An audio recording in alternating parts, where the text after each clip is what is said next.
Hello, everyone, and welcome to Shenanigoons, that industrial fantasy D&D campaign where you add to the chaos. Close enough.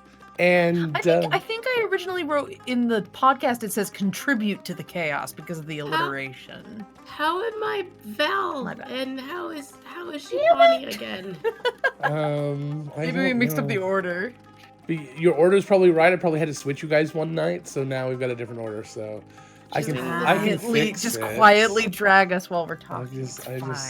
Sorry, I was really confused. You're there because of the voice. So change the order. I mean, that's the order now. yeah, Whatever the order you guys are in now is correct. So let's see here. So like this. This.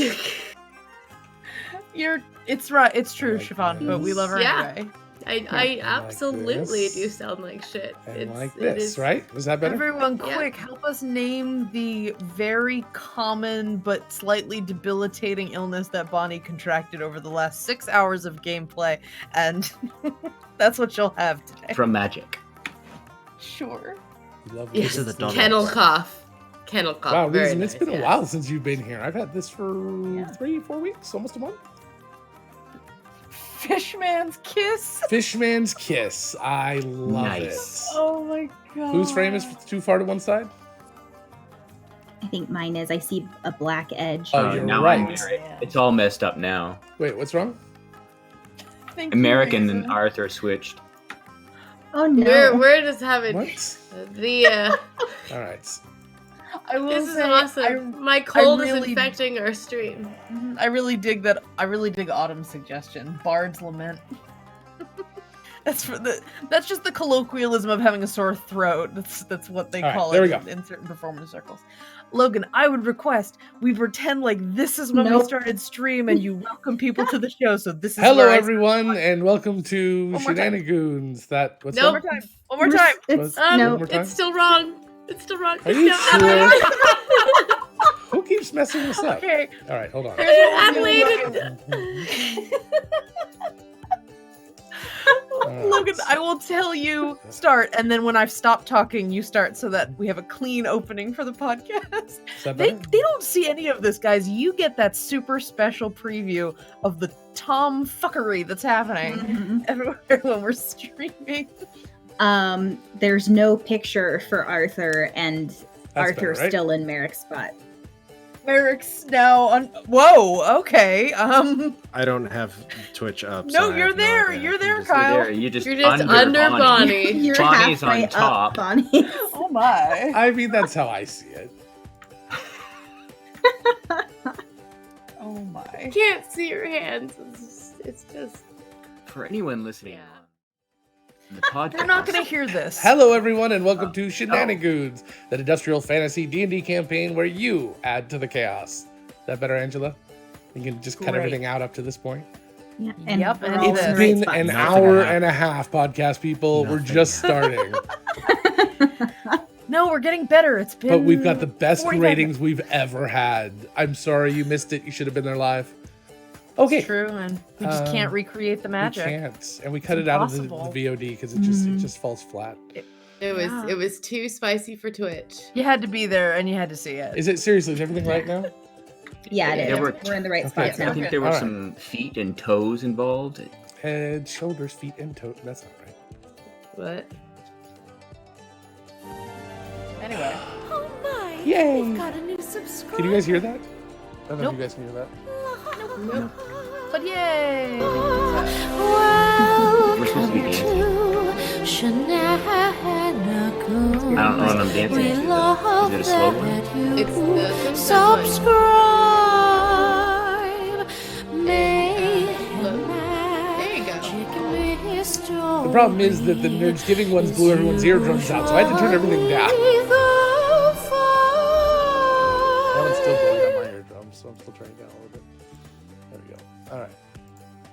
Let me save that. There. Now it shouldn't do that anymore. Oh, well, thank you, whoever just subscribed. Oh, Tessa. Oh, thank you, Tessa. You're welcome. You were about to go, oh, never mind. I was not about to go over there. So, Well, what's today, Logan? Tell the fine people. tell the fine people.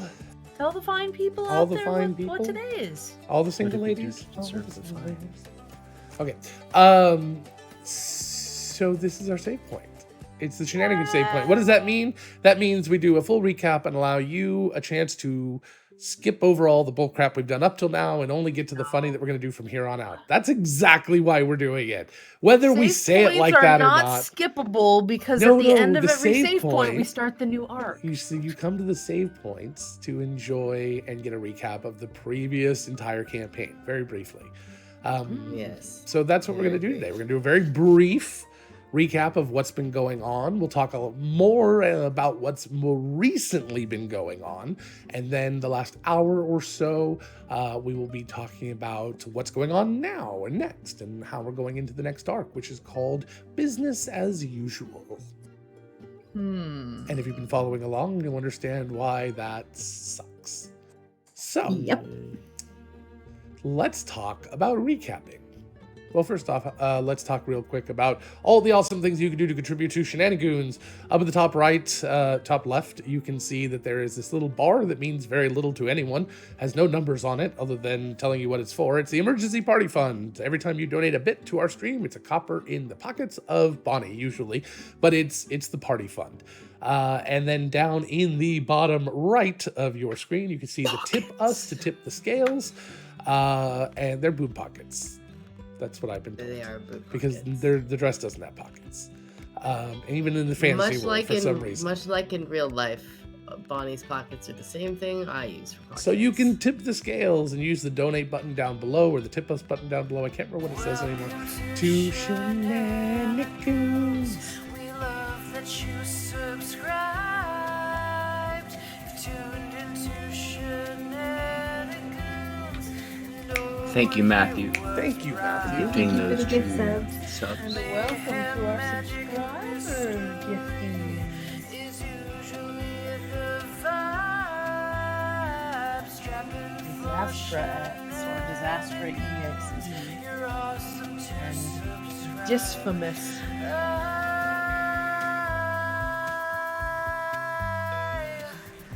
I always pretend Yeah, I we have have a at voice least like one Next that. more. week, for starting the new arc fully, I will make actually next week we are off. We will not be here next week. It's the holidays.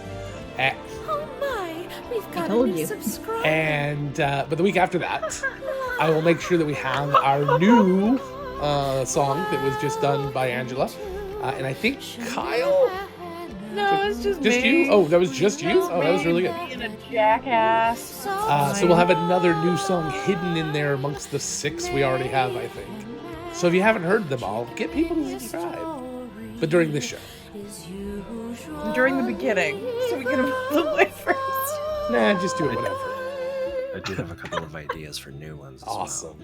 Exciting. I and will know we have finish a the couple one of that them Heather and I have been working on as well. Welcome to And that is still my favorite. that you've subscribed. You had Shenanigans, no one was bribed. Mayhem, magic, mystery, that's usually the vibe. Oh, thank you, you're awesome, cause you subscribed. So, besides doing that amazing, awesome thing, you can also tip us down below, clicking the donate button or the tip us button, whatever it says in the doobly-doo. I don't remember, sorry. And you can give us $10 to gift a reroll to any player, I guess, or the DM if you want, but I can make up my own.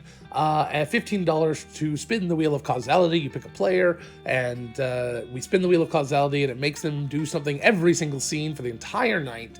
Last week, we had every single player, including our guest, had to do different things. The guest one was self-inflicted. The guest, Yeah, the they guest did it to really- themselves. when they really wanted to be a part of it, even though I gave them an out, because we always give our guests an out because we don't want to. They didn't sign up for that. They It want to play was some D&D. amazing. Not like Amazing. this. Not like this. And there was some really crazy zaniness that went on. And then for $25, you can introduce an NPC. That's how we've gotten some of our favorite NPCs: Brindlehooves the Unicorn, TR Toys, the Sherlock Holmesian Turtle, and I think he's more like Monk, but that's just me. he wears a deerstalker hat and carries a magnifying glass. Come on. Affectation doth not and his Sherlock make. his partner is Wattstone. That's what that is. I felt like a Watson, yeah. freaking dum-dum, and a guy couldn't Wattstone. get W.A. that Stone. one. Wattstone. W.A. Yeah, Stone. I realize that now. And See, I learned something new today during the save point. We hope you do too. Binksy can show up at any time now. Oh, that's Binksy was there That's last true. episode. That's right. Bonnie has a bow Um, tie now. I do Bonnie have has a a bow bow tie. tie. That's 2 bow ties in the game. Lots of stuff, but that's all recent stuff. Let's talk about that towards the end. Let's go back. There's also Sam. Sam. Which Sam. Sam is definitely going to be coming back. Double SAM, the Yuan T with actual pythons for arms that he absorbed in the womb, in the egg, with his. Why was there 3 of them in one egg? Okay, I don't know Triplets. how. That happens. Maybe. There are maybe- twins sometimes that get born in snake eggs. Sure, that's like the little snakes with 2 heads and things. They're totally adorable. They And live the completely egg normal split in lives. 3. The 3 eggs absorbed into 1 and created Super Sam. It's a killer omelet. Tessa, do you need a fan? It's warm in here. It is not warm in here. He just has a fever and you shouldn't be on the stream, but that's okay. I That's don't an know what you're argument for another. talking about. You know what, I'm Tess? You do fine. whatever you can do whatever the heck you want because I made a purchase without talking to you last night, so Alright. I wasn't allowed to do so. And then I told her 2 seconds before she went live on before- stream today, and that's how I got out. I got away with it. By All the way, anger just I had bought to a be- video game. Bye. Yeah, that was pretty much that it. was that's By, what by happened. the way, I bought a right before $60 Final video Rights. game last night. Sorry. Goodbye. Anyways, so that was fun. Angela was there for that. So Was. let's go back There was a farther witness. now than this morning. We're gonna go way, way, way back to the beginning of Shenanigans when we were just disembodied voices floating in the ether. And we didn't even know Mike had that way. When we didn't, yeah, we had no idea. We didn't That's a know wig. that Mike had hair. We didn't know that Mike didn't have hair. We were never confused by Mike. Well, we still were. We were very When we had to confused by put post-it notes with our names on this Logan's screens. on the screen, so I because- knew who I did. I put post-it notes with the character names on the screens because Logan did not have his medication at the time. So it was and very we hard kept to getting focus called by our and pay tallest character attention. names. Well, Well, that's and the now we problem have is we did a little year and a name half of tags. different game. But yeah, now you've got name tags, which is very helpful. And sometimes I still call you by those names days later when we're doing something else because you leave them up. So we go way back to when we were just disembodied voices floating in the ether, and we skip over the tiger in some sort of precarious Back in situation the day. and derailing a was train. We don't talk about any of that. I can't So what do we anymore. do? We go talk about days. the Well, original. I might have to excitement, talk about killing that, a but snail, yeah. and yeah, there's going to be some of that. So we're going to start with some paintings. That was the very first sort of structured adventure the players were put on. I believe you guys were. This was your test to see if you guys would make it as proctors. Yeah, so the I can talk goal, about this and I believe that Adelaide. Well, let's go back a little bit more. Adelaide met everyone. For those that don't know, Adelaide had I'm the aspirations of reason being all a this proctor. bullshit happened. And everybody else just kind of came along for the ride. Some believed that they owed Adelaide. Some thought it might sound like fun. Some did it for I personal made reasons. sure everyone thought they owed me. And my screen is flickering. Don't do that. Okay. And I heard it too. It's right behind you. and It all derived from a bounty gone wrong. Adelaide was trying to get a bounty. Someone told me, Merrick, gave me Arthur's name. Arthur was just supposedly a lookalike of the person I was looking for. Bonnie tripped me up trying to get to my actual bounty, and Val and I competently just happened to know each other from another thing that happened. Yeah. That one was pretty Shoehorned? uneventful. uneventful. We're competent. We're flaming alligators. Okay, so leave us alone. We get shit done. You have to join the What? Discord to find out what that means. Yeah. Oh, yeah. We had fought together previously. She helped the knights that I am part of, was how we explained it away. I just got excited because you played the same instrument that I do. The insane instrument? No, I play the a viola. same. Well, Oh. close to the I played an accompanying instrument, which Yes. we later learned was a point of contention for her, but it's fine. She's fine. She's fine. So, It's fine.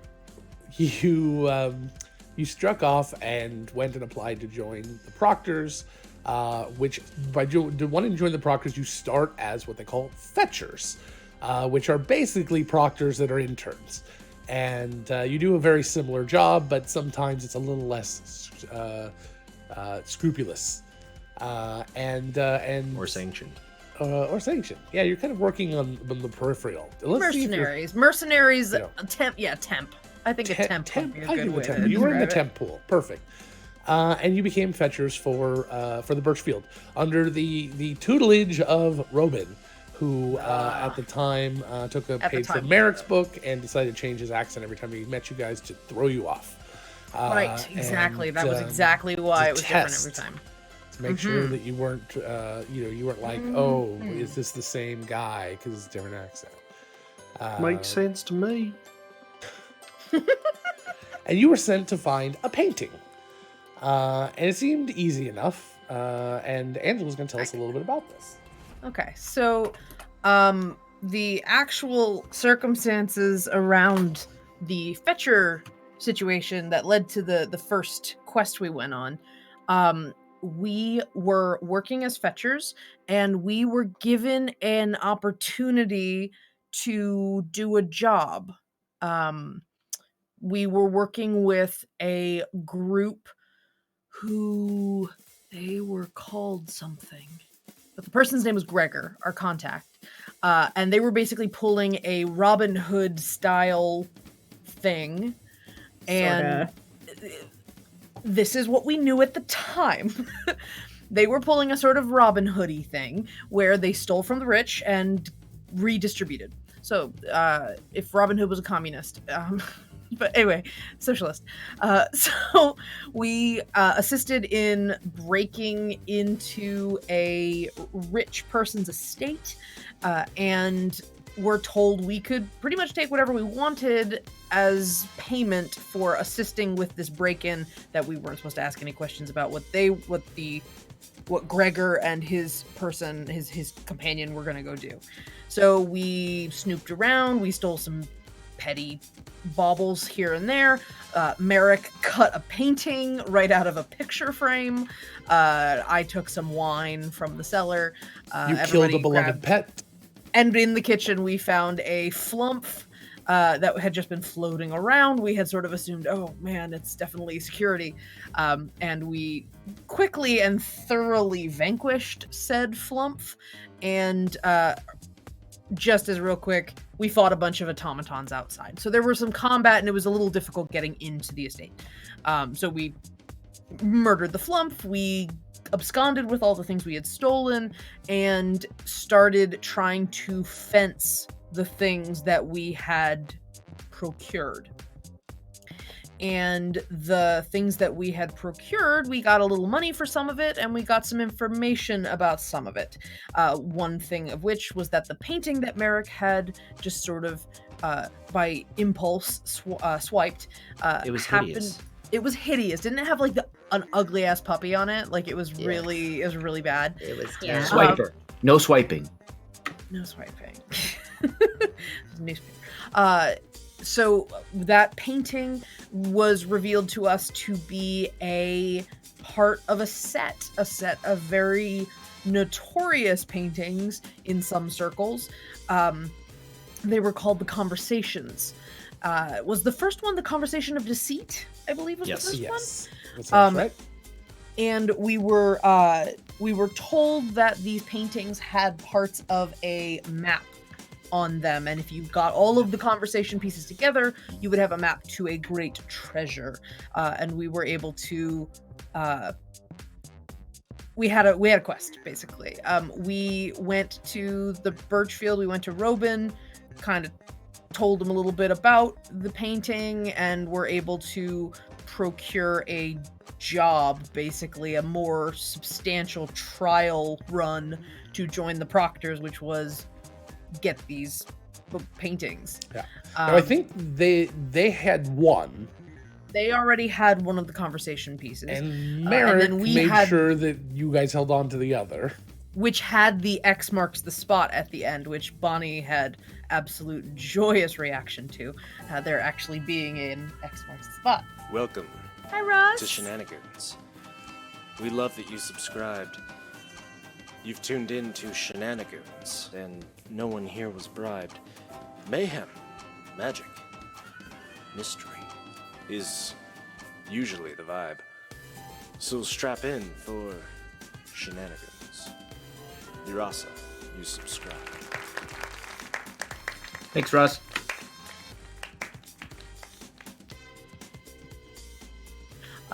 Thank you, Russ. So we proceeded to get a job with the Birchfield trying to procure the artifact that could be found at the end of this map, and it was called the Elemental Grimoire. But in order to get to the Elemental Grimoire, we would have to procure the other pieces of the map. So we hitched a ride on a train where we were going to have a heist on said train. Please feel free to go listen to the podcast to hear about the shenanigans that happened explicitly on the train. But the basic gist was Merrick was able to get into the back and steal the paintings that we needed. Bonnie offered some very effective distraction. Merrick was never anywhere but the back. Yeah, that's true. He got on in the dire weasel box. I'm giving a general summary. It's okay if the details are a little off. He started off the train, managed to get into the cargo area via the bellhop, and ended up getting the paintings.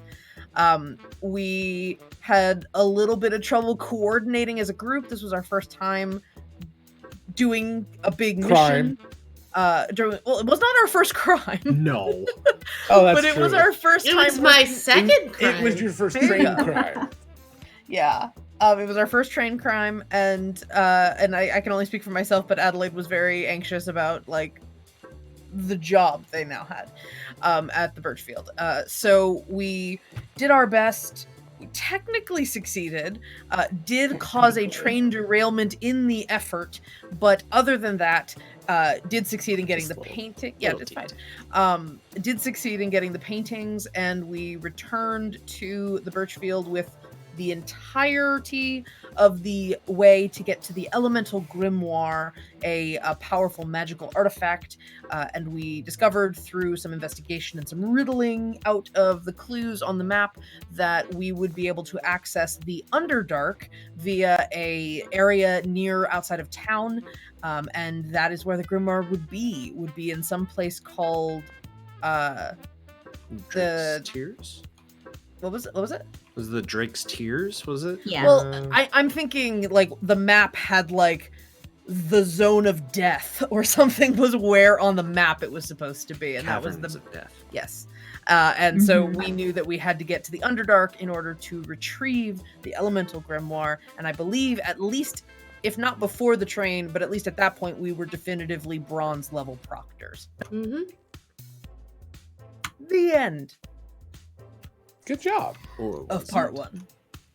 So then they had to go and find out how to get to the Underdark. So the riddle that was kind of hidden within the map included some information about dragons or drakes and water, Drake. and they ended up coming with several different locations that could potentially be the entrance in the forest locally, and they went to the wrong place. So the first one they The went first to, time, but it was very profitable. You ended up fighting what was one of my favorite battles in the entire campaign so far.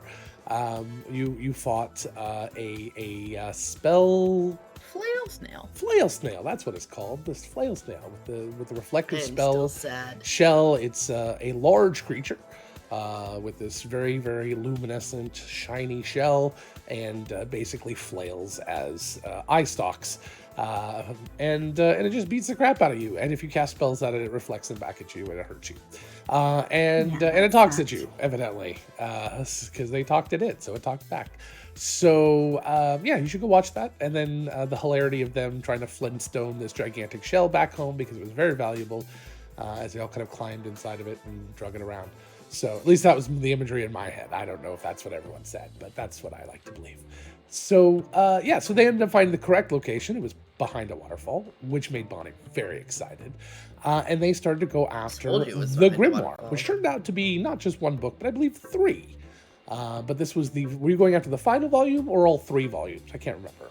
All 3. We Okay. didn't. We didn't I don't know if we there were knew 3. It was in 3 Yeah. volumes. We just knew it was a grimoire. Yeah. So who was talking? Who took the grimoire? Heather. Me. So tell us about the trip. And if you leave out my favorite NPC, I'll I be am not very going to grumpy. leave out Pugnut. I would never. We left out the dire weasel, and that made me a little grumpy. But no, so We could always have Kyle make the noise real quick. all right, go for it, Kyle. Kyle, what was the noise you used to sneak onto the train? Hit him. Oh, you! I swear to God, none of us knew he was going to make this noise. RIP headphone users, I apologize That was in bad. retrospect. Sorry for skipping the weasel. We didn't clarify what was important. I was trying to be quick and Weasels in heat. simple. Oh, that's what. Yes, it And was. we the have weasel. a lot That's of right. We That said it was was- Fluffy, the dire weasel in the heat. Yes. So anyway, you should go back and listen to that. Okay. So Heather, please tell us about the trip through the Underdark and to get the grimoire. Okay, so after finally figuring out where we had to go to get to the Underdark in the first place, we started traveling down, and there was almost a bit of a staircase in the beginning behind this waterfall. We came to this wall covered in these really, really strange looking mushrooms, which we ended up finding farmers for in the form of goblins. They lived there. And I lived there, and the one we ran into specifically to begin with was named Hold on a second, Pugnut. Heather. I think you're breaking up. Is it breaking up for Am anyone I? else? Little Yeah, robot. little robot-y. Is it nobody else is robot-y, so it's just you? That's weird. I don't know why. Is that any better? Nope. Let me try changing the server. We just went. Mike is also a robot. Yeah, it's from One bar. your house. It's a very, very, very fine house. Try now. Oh. In the middle of the street. Yeah, that's better. Our sound had dropped down to one Yeah, little yeah. red bar, and now it's up to full. Is this better? Much better. Okay. So, we found Pugnut as well as other goblins. Should I just start over? Actually, I don't know if you could hear me at all. Yeah, go Wait, ahead. Start over. Yeah, go ahead. We can hear you, but it'll sound better on the podcast. Go ahead. Okay, so we had finally figured out how to get into the Underdark, and as we started traveling down behind the waterfall, there were some stairs actually, and we ran into this weird looking fungus. And then we found a fungus farmer named Pugnut, who was also a goblin. He was actually more scared of us, and so were his other farmers. They were a little wary of us because people on the surface generally kill goblins. And we started talking with him, and he ended up taking us back to his village called Smushton.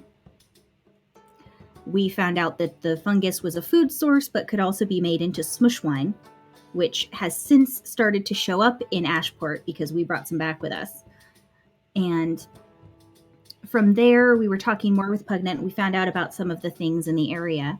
He agreed to lead us to the Canyon of Fur, which was our next stop along the route that we had from the maps we'd acquired.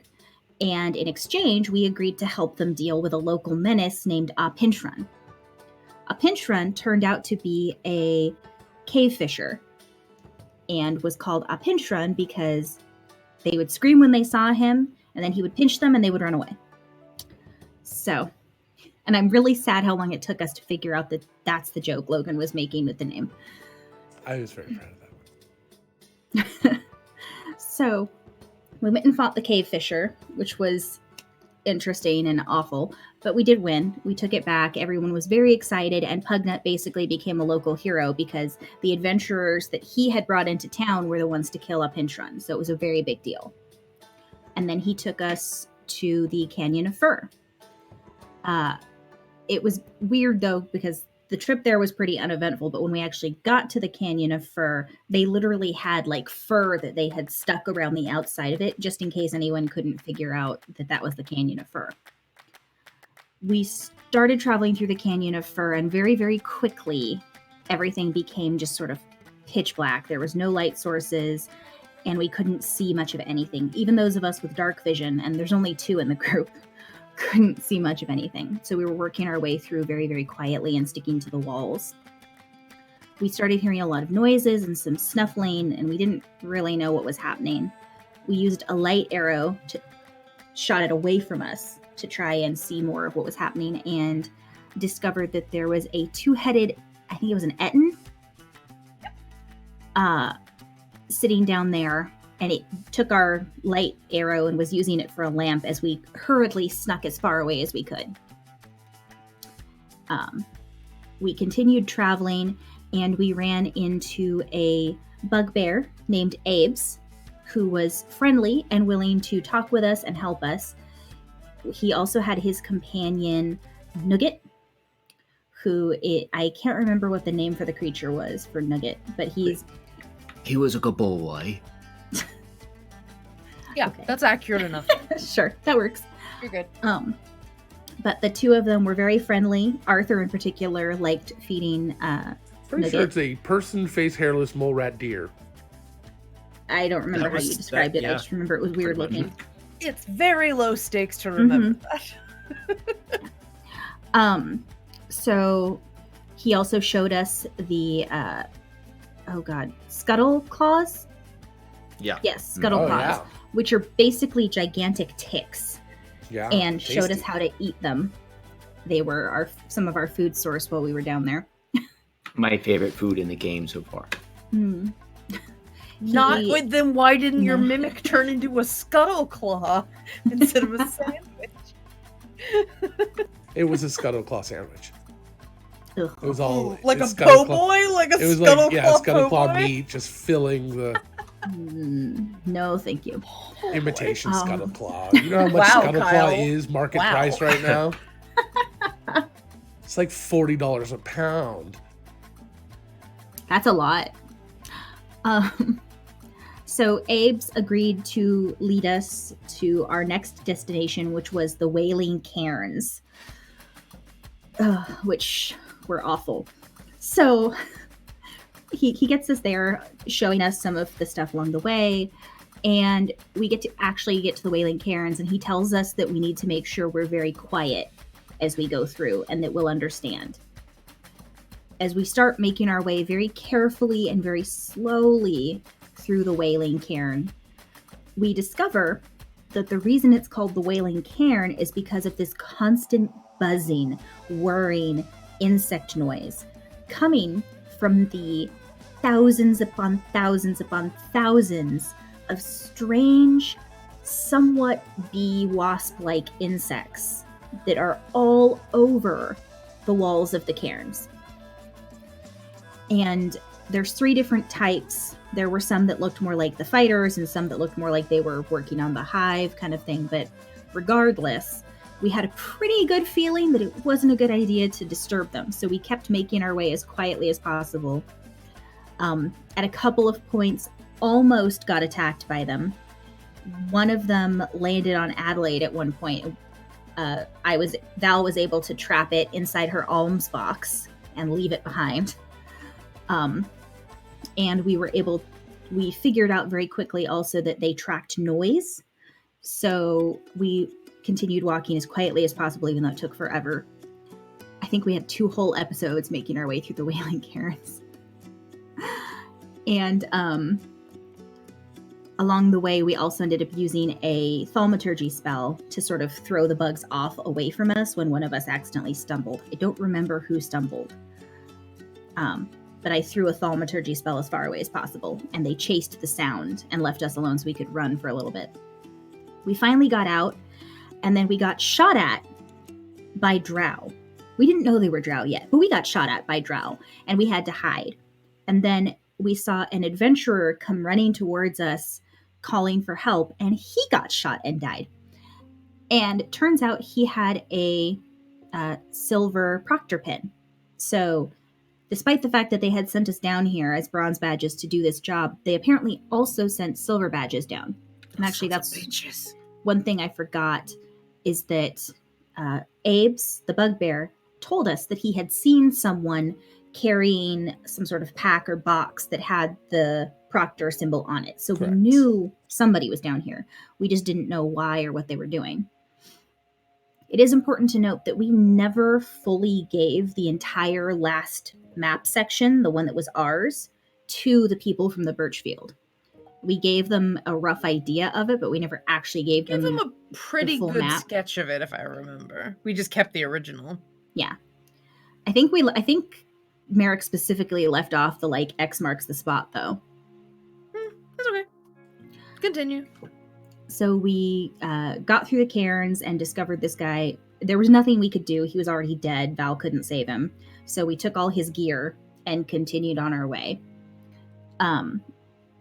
About this point, we, through various knowledge from all of us, and also somewhat being able to see with one of the dark vision spells that the dead cleric had on him, we figured out that we were dealing with dark elves, the drow. And so Bonnie used magic to change herself to look like one. And we started trying to deal with the drow. She was able to trick them into thinking that she was a drow who had somehow either gotten lost or been trapped up on the surface for a while. We were her servants or slaves or whatever term you want to use. And so she was bringing us with her back down, trying to find a city. They led us through various areas. We had to deal with a maze that included not a beholder, it was a gouth. Sounds right. Which we had to give some of our magic items to in order to get past. And then eventually got to the Drow City. Then things got fun. So in the Drow City, Bonnie had to continue being a drow, so she kept using her alter self, I think it was alter self or disguise self. Disguise self. As well as some actual makeup from a disguise kit that we had. And we all pretended to be her loyal servants and just went with it as much as we could. 2 other proctors, the 2 surviving members of the Silver group, actually also showed up and unfortunately recognized Adelaide and almost blew our cover.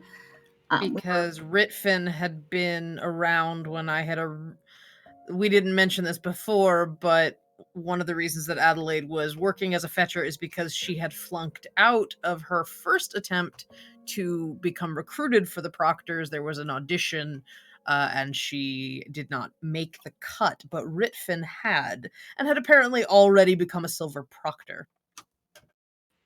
Yep. So Elnan that was the other one. Yes, Elnan was the other one. Genasi.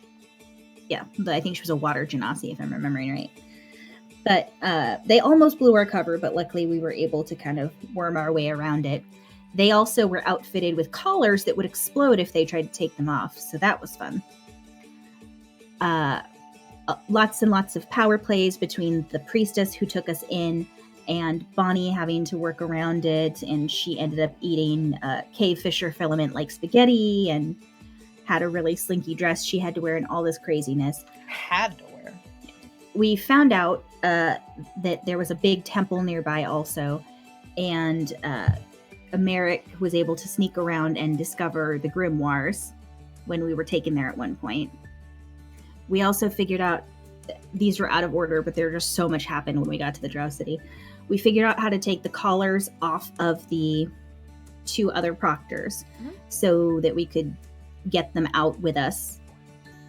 They actually ended up escaping separate from us, but they did escape, we found out later.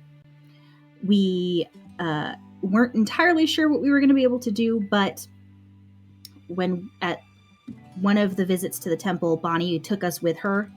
We basically acted like we were, being her servants, just making sure we were there to attend to her.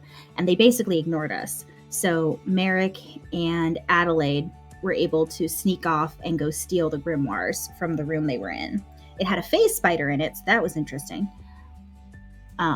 Right around the time that Bonnie was watching this gigantic, Lolth avatar start coming down to eat a person, or to bite her, to see if she was worthy to be a priestess, we also had finally acquired the grimoires. There were 3 of them. We had only thought there was 1 book. Turns out there were 3 volumes.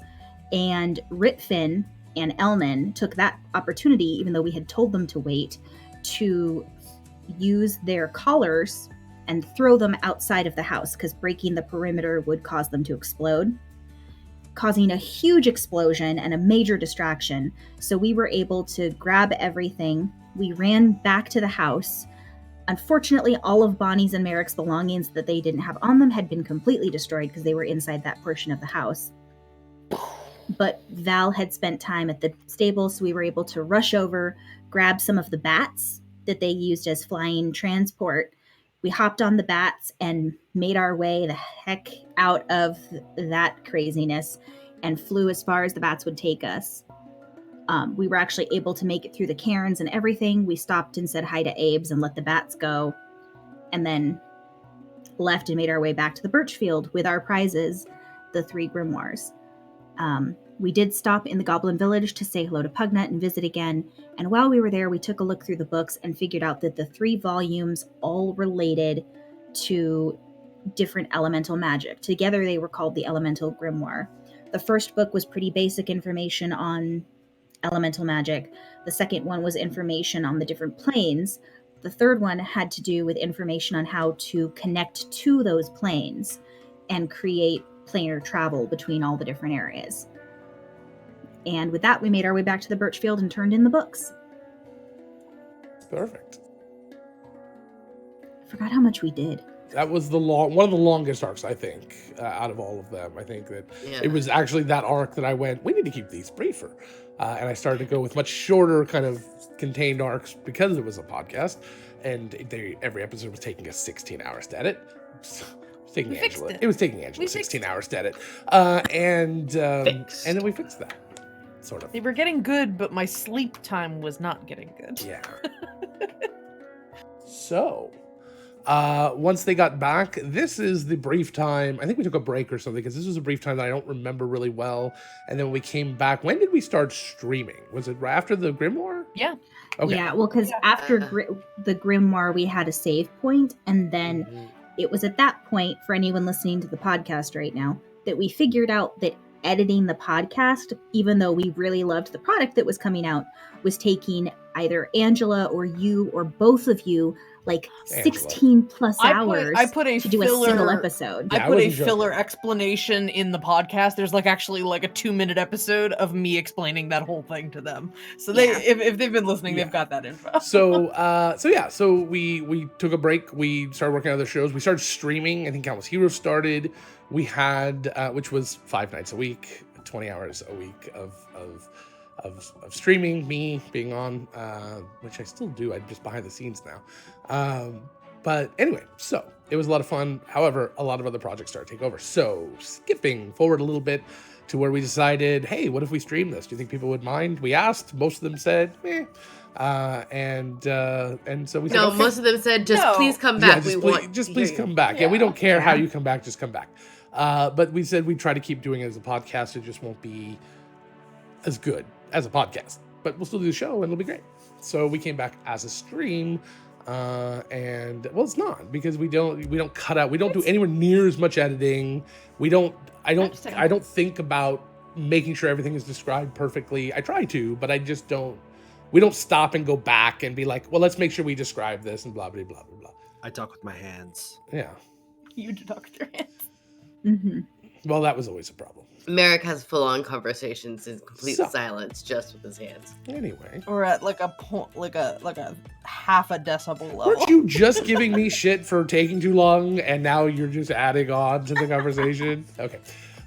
So, anyways, then we came back and we started the next arc, which was, who's taking that one? What was it called? Infinite T. That would be me. Yes, the Gauntlet. Yeah. Arthur. So this is where we started to get really ridiculously tongue-in-cheek. Yeah, I don't have all of the... You're not going to get that from me. No, that's okay. We don't need all the details. Give us the highlights. We'll throw in a few details here and there. Yeah, it's called Were there any dire weasels? There were no dire weasels, to my knowledge. There was a Java walkie. It's called the Infinite Tea Gauntlet. Coffee shops. And we started the whole thing at the Java walkie. And we met with Ig. And basically he told us that Robin was going to have another quest or assignment for us, which was to go collect this gauntlet that recreated tea, and there was somebody named Susan the Lesser who collects tea and the cups and all those things, accoutrements of that type.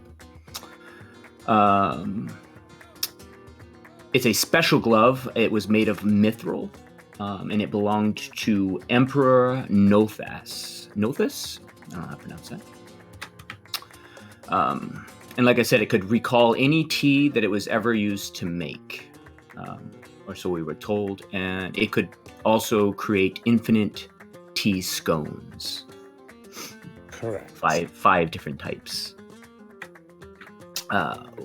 After hearing this, we went over to Robin's office. Rest in peace. Spoilers. We see a sketch of the glove, so we kind of know what it looks like and what we're looking for. And he hands Spots us for 5 different tea leaves. Yeah. He hands us train tickets, and we were like, "Oh yeah, we handle trains good." So we're like, "Yay!" And it was, I believe, at this point, the first time that we experienced magic poisoning, to my knowledge. Yeah, I think that's true. And Robin coughed up a shield. Yeah. Experienced it as an observer. Yeah, right. So at some point we end up going over, it was time to eat, and we end up going to Merrick's mom's place. She cooks for us, and this is important to know because this has to be part of the recap here. Merrick's nicknames. Oh, yeah. Very important. Very important. Liera Maramu, Marzipan, Yeah. Mare Bear, Mhm. and Pookie. Yeah. Pookie was the one Yeah. that I I like latched Pookie. onto. So Uh-oh. Oh no. Oh How's no. it started? Okay, so how about All this, right. Logan? How about this? The wheel was spun, so when we start the When prologue, we start our you can- prologue and being in it will- character, you can it it will can lie affect- in wait, and you can yes. put it at an opportune moment Who- during. who the is So it for? what Suicide Medic, thank you so much for the $15. yeah, thank you. So we will be in about I think 40 minutes here. We'll be probably starting that, and once we get through the recaps and everything, who is it that you want to affect with this horrible infliction, so we can know. Guys, I just found a For the gold bits. in my boobs again. Oh, that's awesome. Yeah, put in chat. Put in How chat. does that who keep you'd like happening? the Do wheel to people just affect. throw money at you when you're walking or something? She's a I mean- bard. Yes. Yeah, that's true. Fun yeah. game. Oh, that's It fair. is a fun. It's a game. fun Merrick? game, like people are It is trying to get it not in a my fun- cleavage. It is really not a fun game to do it to random people. Please Everyone only pick do a it with number consent. between. We have a game. Everyone has to pick a number between 1 and 12. Should we just roll d12? 1 in 12. Yeah. He's got. 7. I Okay. say 7. This is So I'll pick a everyone? different number. 4. 9. You went 3, Heather. Yeah. Kyle, pick one. I'm gonna go 2.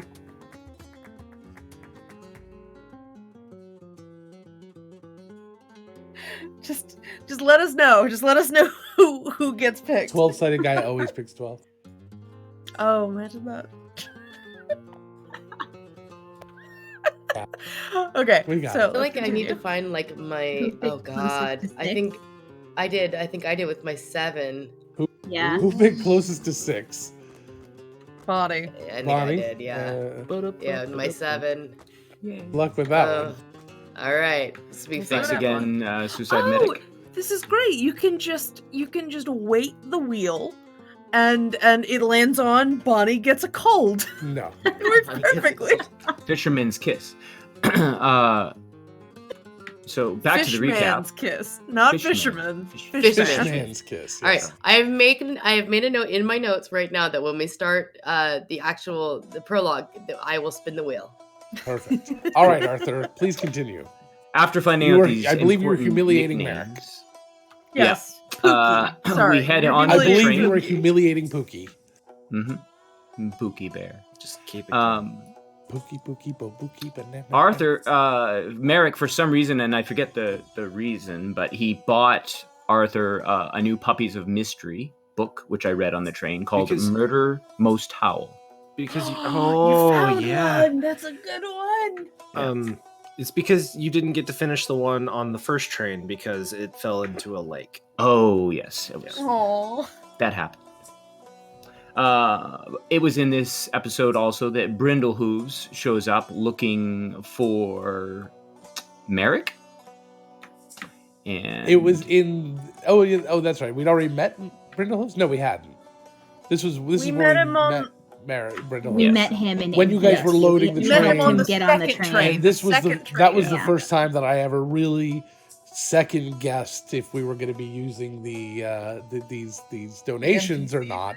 And then by the end of the episode, I was like, "Oh, we are so using these donations." They're some of the best. I still need to go back to that episode because there is an NPC that was created in that episode. There was a Yes. second one that has not come back, and I've got to figure out who that is and bring them back. I believe It was the guy Fennec doing the scavenger hunt in the bridge. inside the yeah. bridge. Yes. Yeah. Do you have It's- any it's in mustard? Heather's notes. Yes. It's in Heather's notes. Well, I of left course that it's in out my because notes. I will definitely go back and get that. he gets Brindlehooves gets fed a piece of taffy and teleports off the train. the movie and then- train. Yeah. No, I'm sorry. He Not survives. teleport. Spoiler, Misty he steps 30 feet off the train. Not like disappeared and went somewhere happy.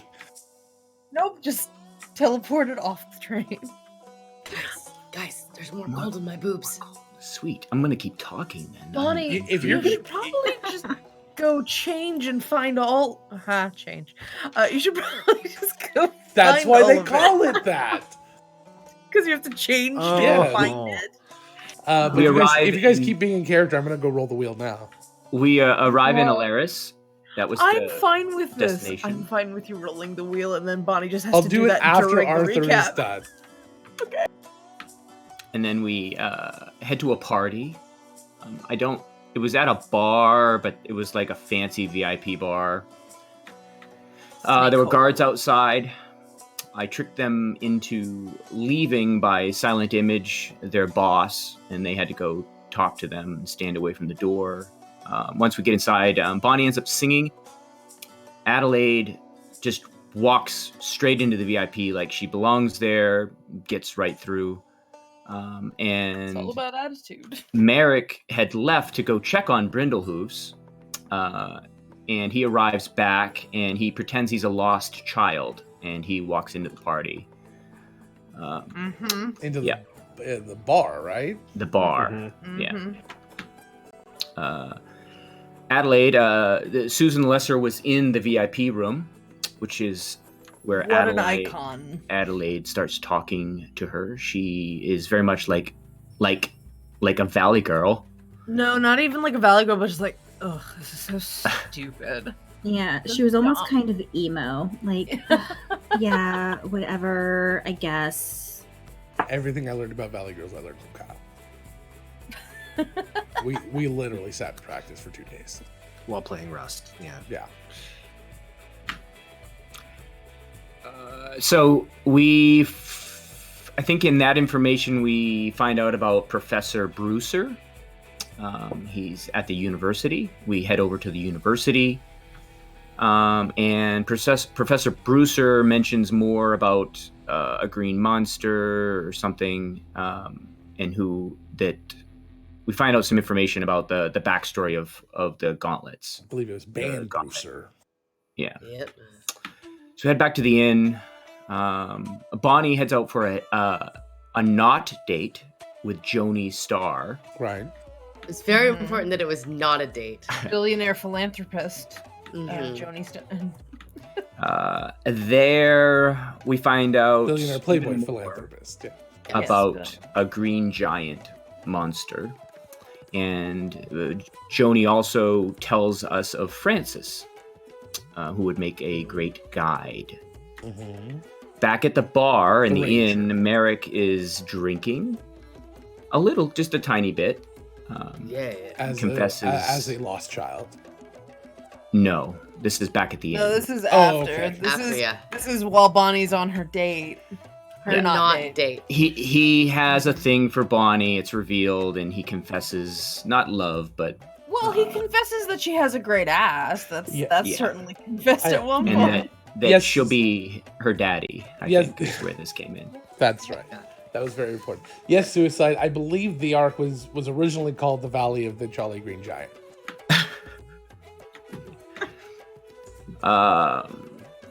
But much like my entire life, the pun was too strong and took over. We are about to get to the one with bird's eye. Yep. Hey. We head off to Del Monte Farm to look Mhm. into someone called the Jolly Green Giant. The farmer was named Dole, and he grew pineapples. In searching the farm, we saw some footprints, and they kind of wandered off to nowhere, as far as we could tell. We start looking around, and we call out for Francis, and an arrow shows up, missing us, and then Francis shows up, and we meet Zenithar, which is the hawk. Named himself after his favorite author or something. Yeah, and because he likes eyes. Yes. Yes. I hate it. Thanks. There were a lot. I love There were it. so many puns. I Love can't it. do them justice. Yeah, just go back and listen. We are a very punny crew. And you can watch the VOD or you can listen to the podcast. Oh, that's right. We were streaming at this point, right? Yep.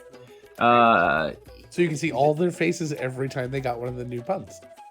Francis takes us to the cave. It turns out it was called the Valley of the Giants. Here, my notes kind of fall apart a bit here. We explored for a while.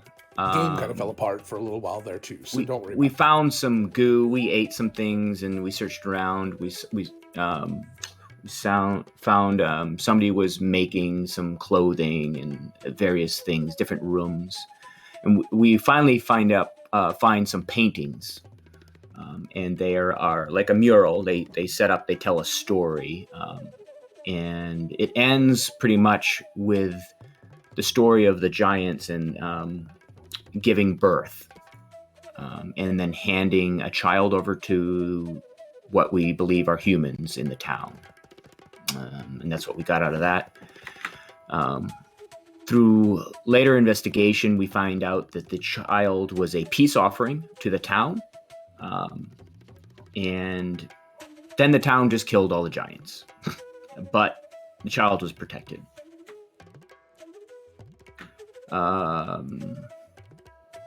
We head back to town at some point for some more information gathering. And then back to the caves. Bonnie ends up speaking to a giant named Linguist. And he says that the glove is an heirloom and that he knows where it is, but doesn't want to give it up.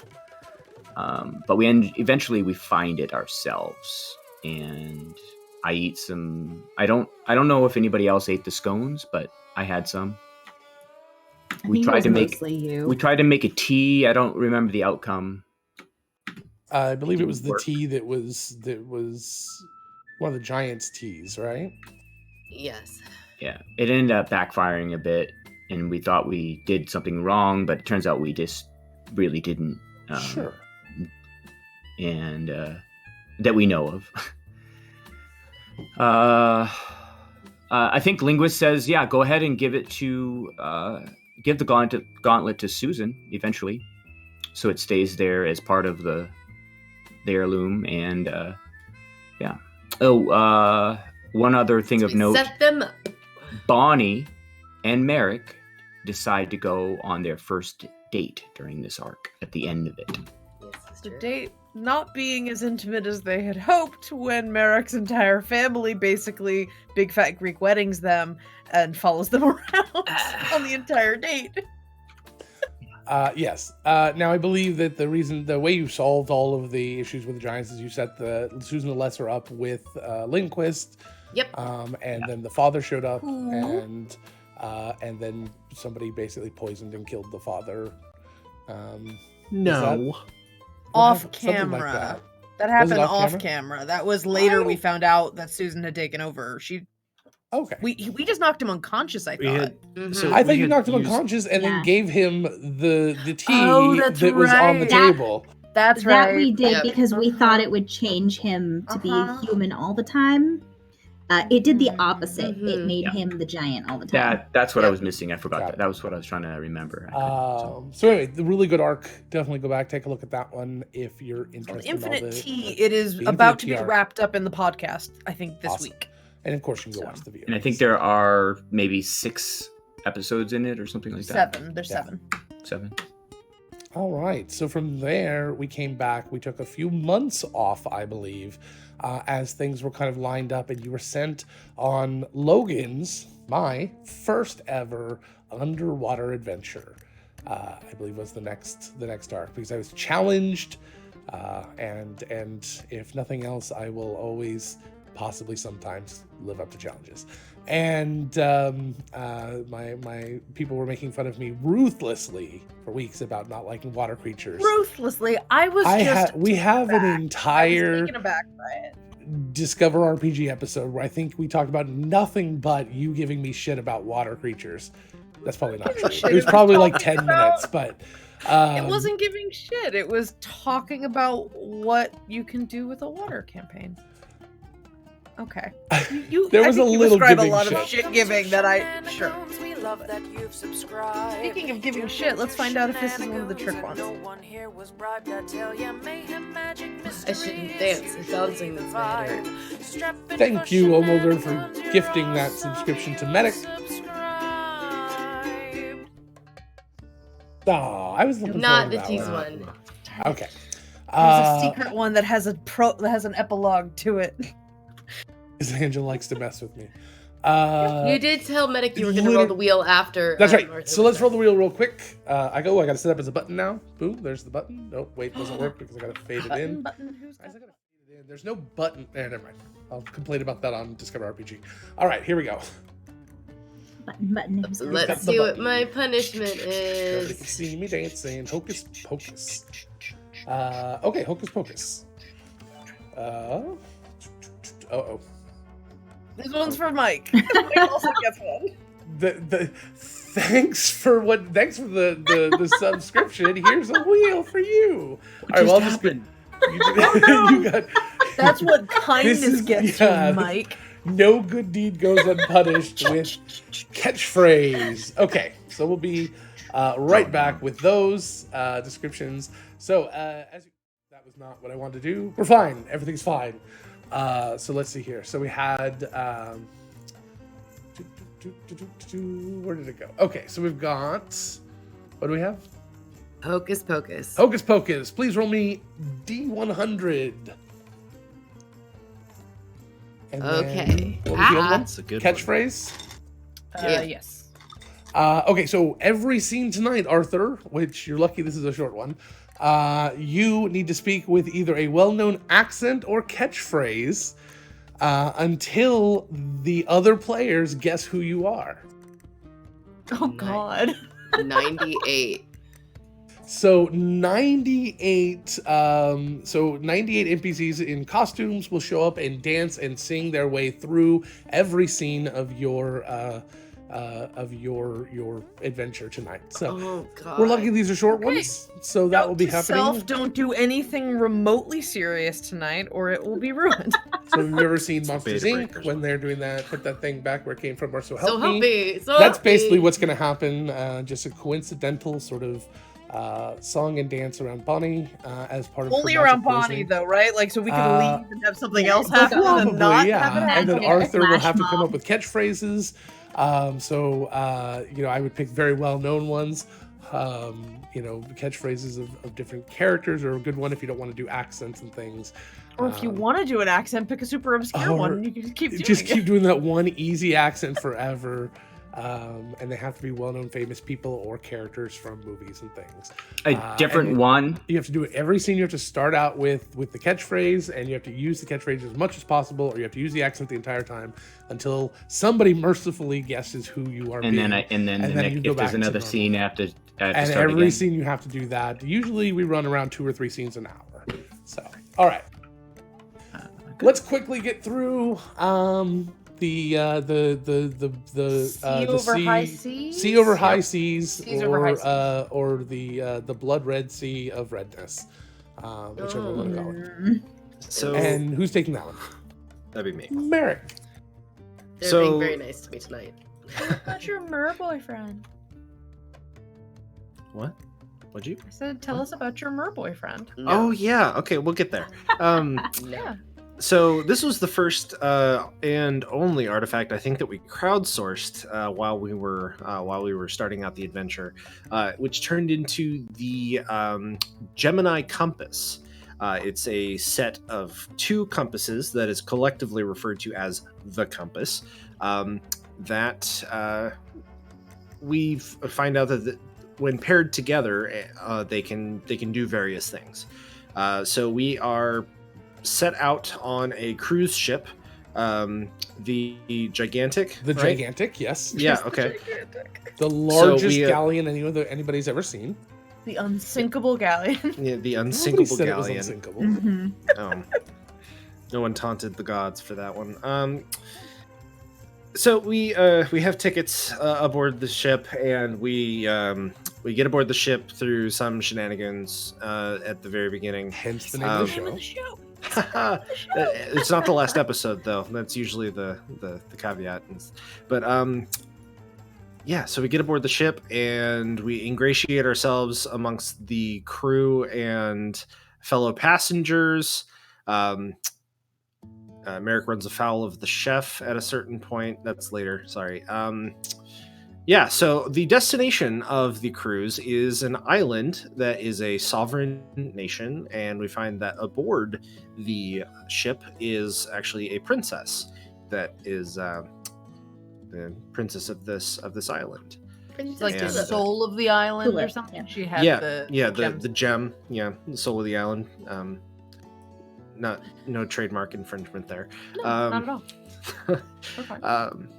Yeah, so we're on the adventure, and we know that at a certain point in this trip, we will have to disembark the ship while it is underway to go down to the bottom of the ocean, where one of the Gemini compass is. The Birchfield has already arranged for pickup by basically an act of service that we would perform for the people down there that had the compass, and in doing so, we would retrieve it, take it back to the Birchfield. So we disembark, and we're in the ocean. We swim down to the bottom. Was it at that time that we saw Yeah, it was. So as the ship is sailing away, and we're watching it sail off into the sunset, leaving us behind, large tentacles of water, kind of like Legend of Zelda Morpha, the boss from Ocarina of Time, come up and envelop the ship, and Sahagwin begin to descend onto the ship as well, and then the ship is absconded to the bottom of the ocean, and Guys, we there's were very weird In an stuff air in my bubble. boobs. in an air bubble. So we knew that the people were So and temporarily what safe. people had you met by that point? We had met Dak Dak, and right? Princess Tulip Uh-huh. and the Mhm. captain. Right. I think And- that's basically it. Arthur And you did- became a stegosaurus. He to did. Go, He did, yeah. wait tables. That's true. That's pretty- that was and, pretty awesome. and Merrick went snooping. And And Brindlehooves was there. Brindlehooves was there gambling and had nice wide doors everywhere. And Merrick went snooping right before you guys left, looking for, I believe, the kitchen. Was it Merrick or Arthur? I think it was Merrick. It was me. Yeah, and you saw a scene Yeah. that you wish you hadn't, which Mhm. was what again? Princess Tulip was drawing Dak like one of her elvish girls. Mm-hmm. Yeah, that sounds about right. Yeah. Yep. Very Yeah. well done too. Yeah. That won't come back to haunt us later. in No, this nothing recap. at all comes back. So we descend to the bottom of the ocean, and as we travel, we realize that some of our gear has gotten soaked through the ocean water because we had been. Oh, well done. Good object work. Object work, Um, Tessa. Thank you. She for those in the podcast, she just produced a gold. But I don't see any. I see a silver. I don't see any gold on That, that. that is a Oh, silver. it is a silver. Oh, Okay. sorry. That is silver. It looked gold in the light from your room. I Is apologize. that the I lid have- from a pudding? What is that? It's the lid from my cough medicine. Oh, okay. All right. I do have a logistic question. Bonnie, at what point does it stop being Where- a shirt where and just starts encumbers it? being your coin purse? Like, just that's just where you keep your money. Again, for anyone who knows me in real life, where do you think I stash shit all the time? She murmurs about Yeah. deflection modifiers in her sleep.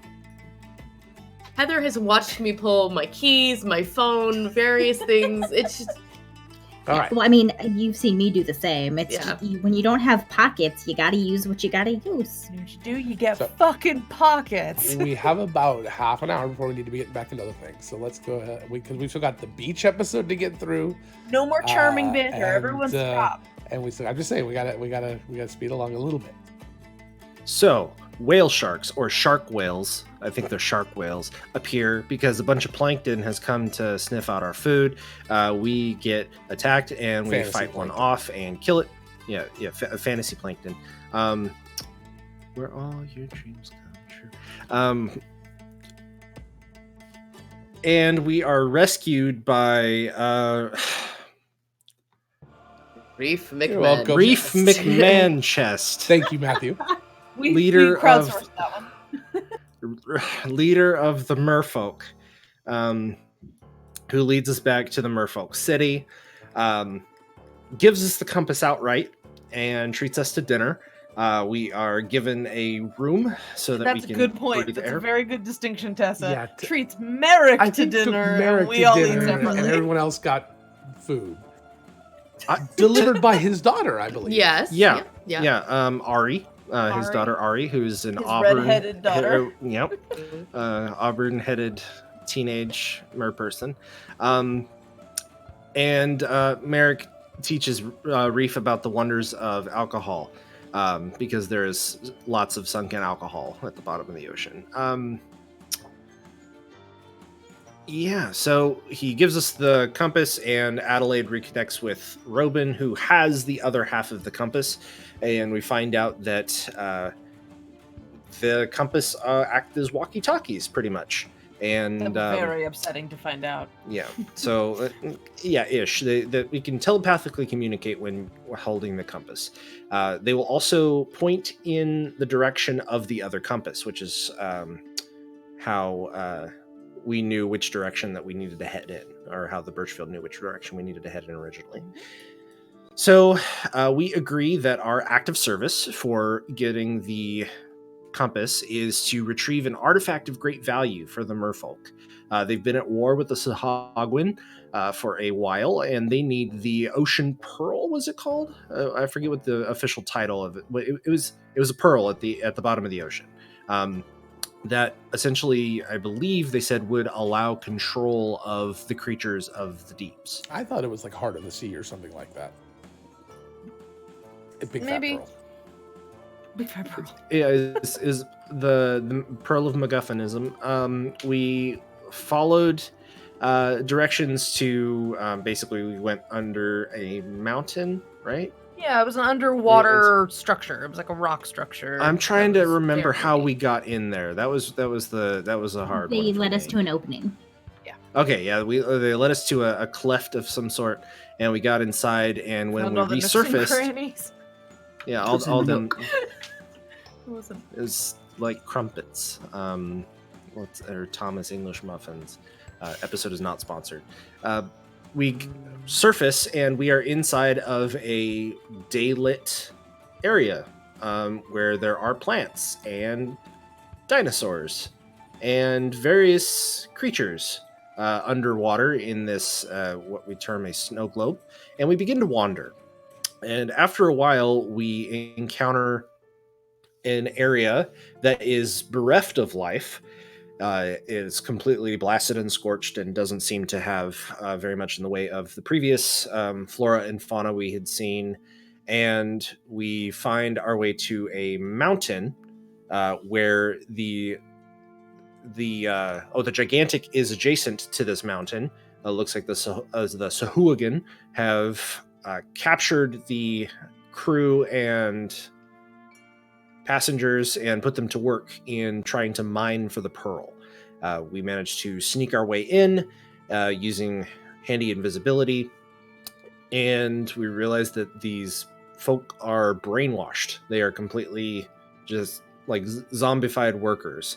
Doesn't look like there's any other harm done to them. They're just working. Run afoul of some of them and begin to how do we get down underneath? That's right. So this is where we discover that the compass have different powers depending on the plane of existence that they're on, because this mountain and this giant dome under the ocean is technically a demiplane. So we weren't on the prime material plane anymore. We were on a demiplane. Adelaide, when she pulls out the compass, it begins to shine a light. Oh, we found this out in the blasted terrain. That when she shines the light, or the compass illuminates like a torch, like a flashlight, and wherever the light shines, we see the world for as it really is. So whatever illusory thing is going on is removed. She shines it down at the pit that they're mining, and the pit begins to collapse while people are in the pit, including some of the party. So we all fall down, and we survive somehow. We find the pearl down there on a pedestal, and Adelaide uses her magic flashlight to prevent the rocks from collapsing on top of us. And Merrick, using the pearl, commands hostilities to stop between the merfolk. And the essentially Sahuagin. hoping that the... Sorry? Between the merfolk and the Sahuagin. Yes, yeah. So that the reason the Sahuagin are controlling the passengers and trying to zombie attack us will be done away with, which is successful. And we rescue some of the people who were killed and injured, and we make our way back to the ship, where we the dome starts to collapse once we have the pearl in hand. The ship is air bubble is cast around the ship, and the ship begins to reascend, and we gift the pearl to Ari.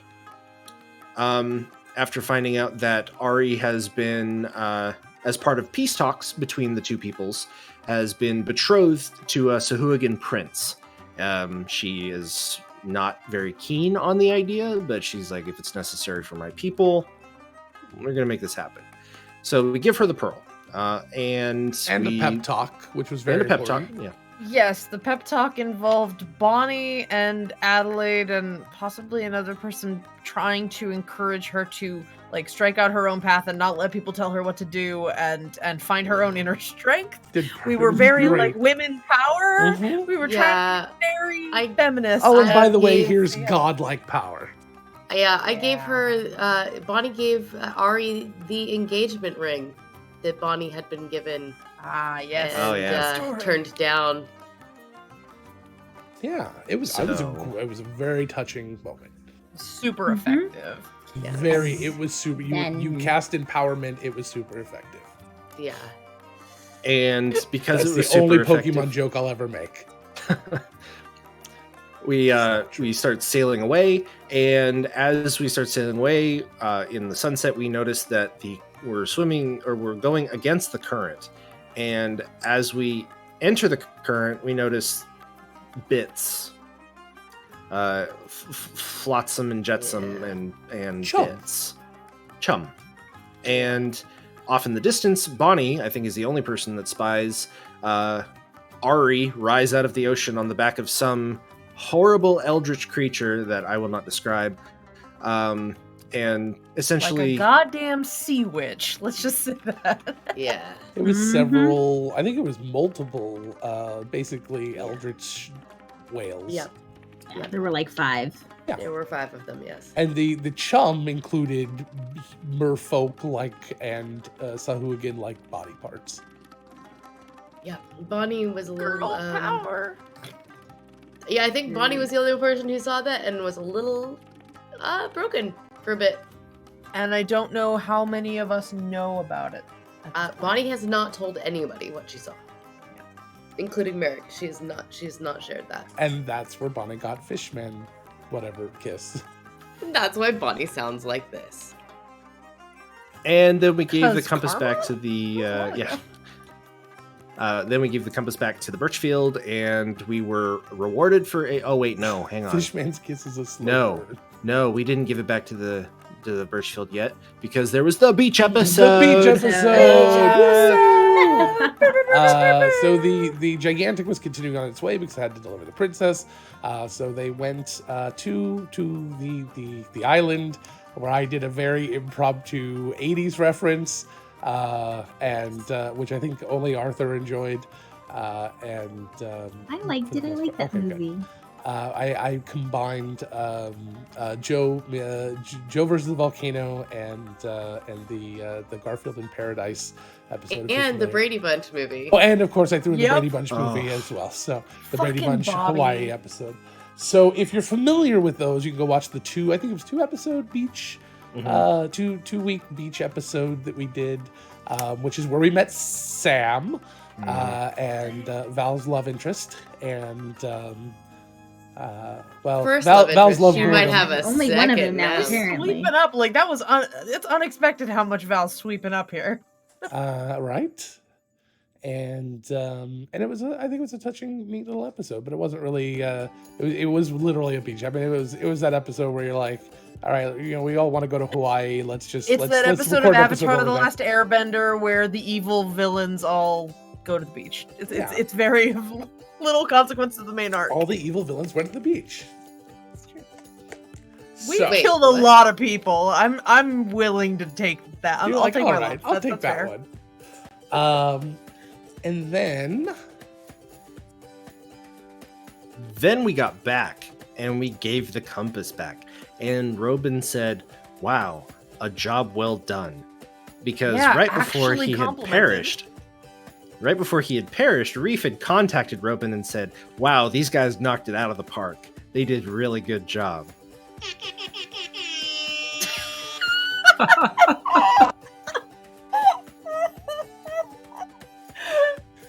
oh, you asshole! Okay, I'm gonna have to step up my game, I guess. Finally get my MIDI set up. All right, I see how it is. That wasn't you. Who the fuck was That was that? Kyle. God damn it! I'll get my MIDI set up. Yep. You had leaned back so proudly. I thought that was Nope, you. I was all right. Okay, so yes, you did a job well done. Robin actually seemed proud. He told you to take a little bit of time off. He'd be contacting you soon about your next job. In the meantime, we did our save point episode, and It was Ig's Let's birthday. It was- recap the save point. it was Ig's birthday, and you were all invited to his party, which is part of that episode. And this is where we start the most recent arc, which we're going to do very quickly here, so we can get into the last and actually start playing the intro, the prologue for the next arc. So I believe Adelaide is going to take this one as well.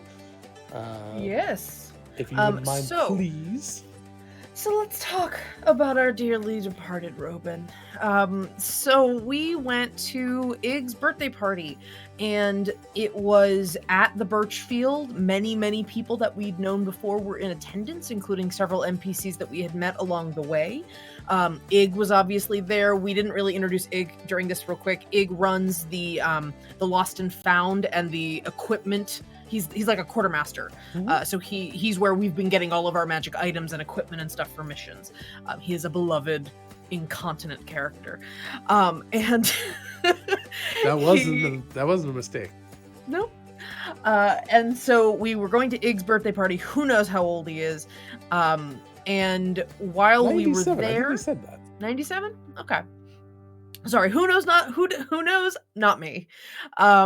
So we were at Ig's birthday party, Seems young and for a dwarf, but all right. right, but he'd been working there since he was 14 or something dumb like child labor that the Birchfield was dealing with. So we saw a few things that happened during the party. Robin got into a couple of disagreements with some people. It seemed very innocuous at the time. It just was like sort of, It's Robin. like, yeah, he's just kind of bristly. And the people he got into it with are, you know. Yeah, like a bugbear's gonna be someone that you might not get along with super And well. Susan Lesser. Anyway, sorry. It's just instinctive. I can't not make that noise when I think about her. So we were all at the party and enjoying ourselves and just celebrating. And all of a sudden, the lights go out. All the light is extinguished in the room, and every single member of our party experiences some sort of sensory, for lack of a better word, clue. And we go around and describe. Logan had prompted us to come up with something, so we came up with something as a puzzle piece to put together what turned out to be a murder mystery. Yes, we are medic. Most of us. Yeah, most of us Several are. of them are. Uh-huh. So we heard things like a roaring animal noise, mechanical noise, the feeling of something crawling, I think was one of them. The smell or like touch of blood, I think was Bonnie's. And Arthur saw something like fly whir past Because Arthur him. was outside of the room. Right, and getting a sandwich or going to the And bathroom. he or something. saw like flying books, I believe was sort of what we He came didn't know down what they on. were at the time, but we found out they were flying books. Correct. And when the lights came back, we found Robin dead on the floor. A hole burst through his chest like a goddamn chest burster from Alien, and we had no way to know what had happened yet. It was very sudden and very mysterious what had happened to Robin. So everything went on lockdown. Inspectors from the Birchfield showed up to kind of ask around and figure out what was going on, and we partially were recruited to help discern how Robin was murdered and maybe why Robin was murdered. Over the course of the investigation, I'll just go through. I don't remember the exact order, so I'm just going to go down the list of what we encountered. We found one of the two of the Gemini compass, which we pocketed after a little bit of distraction. We went. I'm trying to think. I'll skip the chronology then. The most important things were, as we were investigating, we found that Robin may have been poisoned. Might have been poisoned specifically by something called the Last Gasp, which was a sort of legendary poison, almost to the point where it was more of a myth than real to most people. We were tasked, or Arthur at some point snooped around and found a vault-like room that seemed at the time unrelated to the murder, but ended up becoming important. We had I'm so sorry. My brain just went. Arthur saw the other compass get thrown out of a window, or you found the other compass out in the bog. He saw it get thrown from high up into the lake. Yeah. Well, it's a cesspool, but yeah. I was being generous. It was meant to be a lake at some point, I'm sure, from the landscaper. We ended up trying to seek out that second part of the Gemini compass. We fought a creature for that, and were able to retrieve it. We snooped around on the upper floors of the Institute in places we weren't supposed to be, technically. We were... There were some curses that got thrown around as we were snooping around in a hallway we weren't supposed to be in. We overheard in as we got up to near the directors of the Birchfield offices. Merrick overheard several people talking about the murder, presumably directors, and someone said that the spiders had claimed responsibility and that the investigation was to be shut down. Like, all right, we got the answer. You can stop investigating now. The spiders being one of the most secretive and least known about these guilds. Not least known about, but least is actually known about them. They're actually fairly well known in the seedier circles. Mm-hmm. And Merrick has an very notable is very notably disconcerted by anything about the spiders, is very feels justifiably afraid of that group of people, that you don't talk about them. But they apparently claimed the blame for Robin's murder. Then we snooped around a little bit more in the director's offices. We found Director Nosnavar, who's in charge of acquisition, or in charge of like the vault, keeping magical items. We found a bunch of evidence in their office, in his office, that he was looking into the last gasp poison, but coming up empty, trying to recreate it with the infinite T gauntlet. So we're finding more connections in the artifacts that we had been collecting. I skipped a thing now that I remember it. Yeah, thank you for the follow. Thank you, Ryuktis. We found on Robin's body.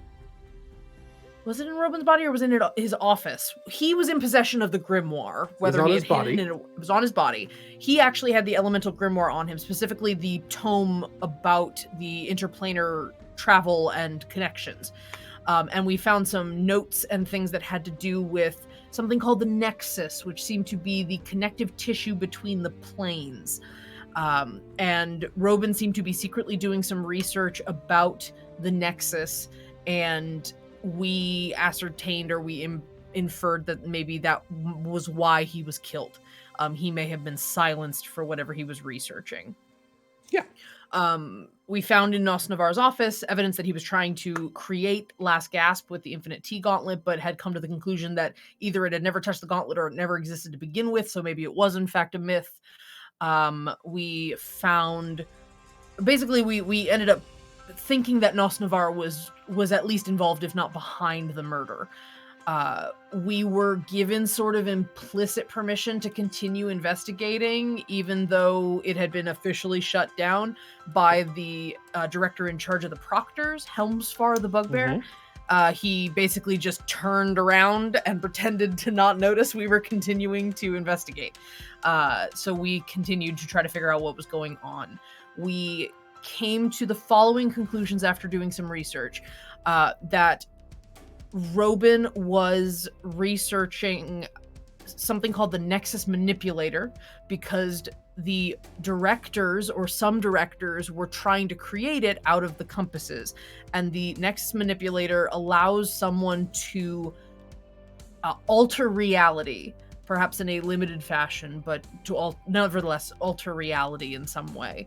And one thing Robin, I think you guys skipped over, maybe I missed it, I apologize, was that the compasses were discovered to have been used, created and used by the Celestials. The compass, it's only one thing, it's just in two pieces. Thank you. It was used by the Celestials to create the secondary planes of existence by connecting 2 points in the Nexus, or in reality. And so it is a very powerful artifact. And why they call it 2 halves is because it's actually the same, it's just from 2 different points on its own timeline, basically. Yeah.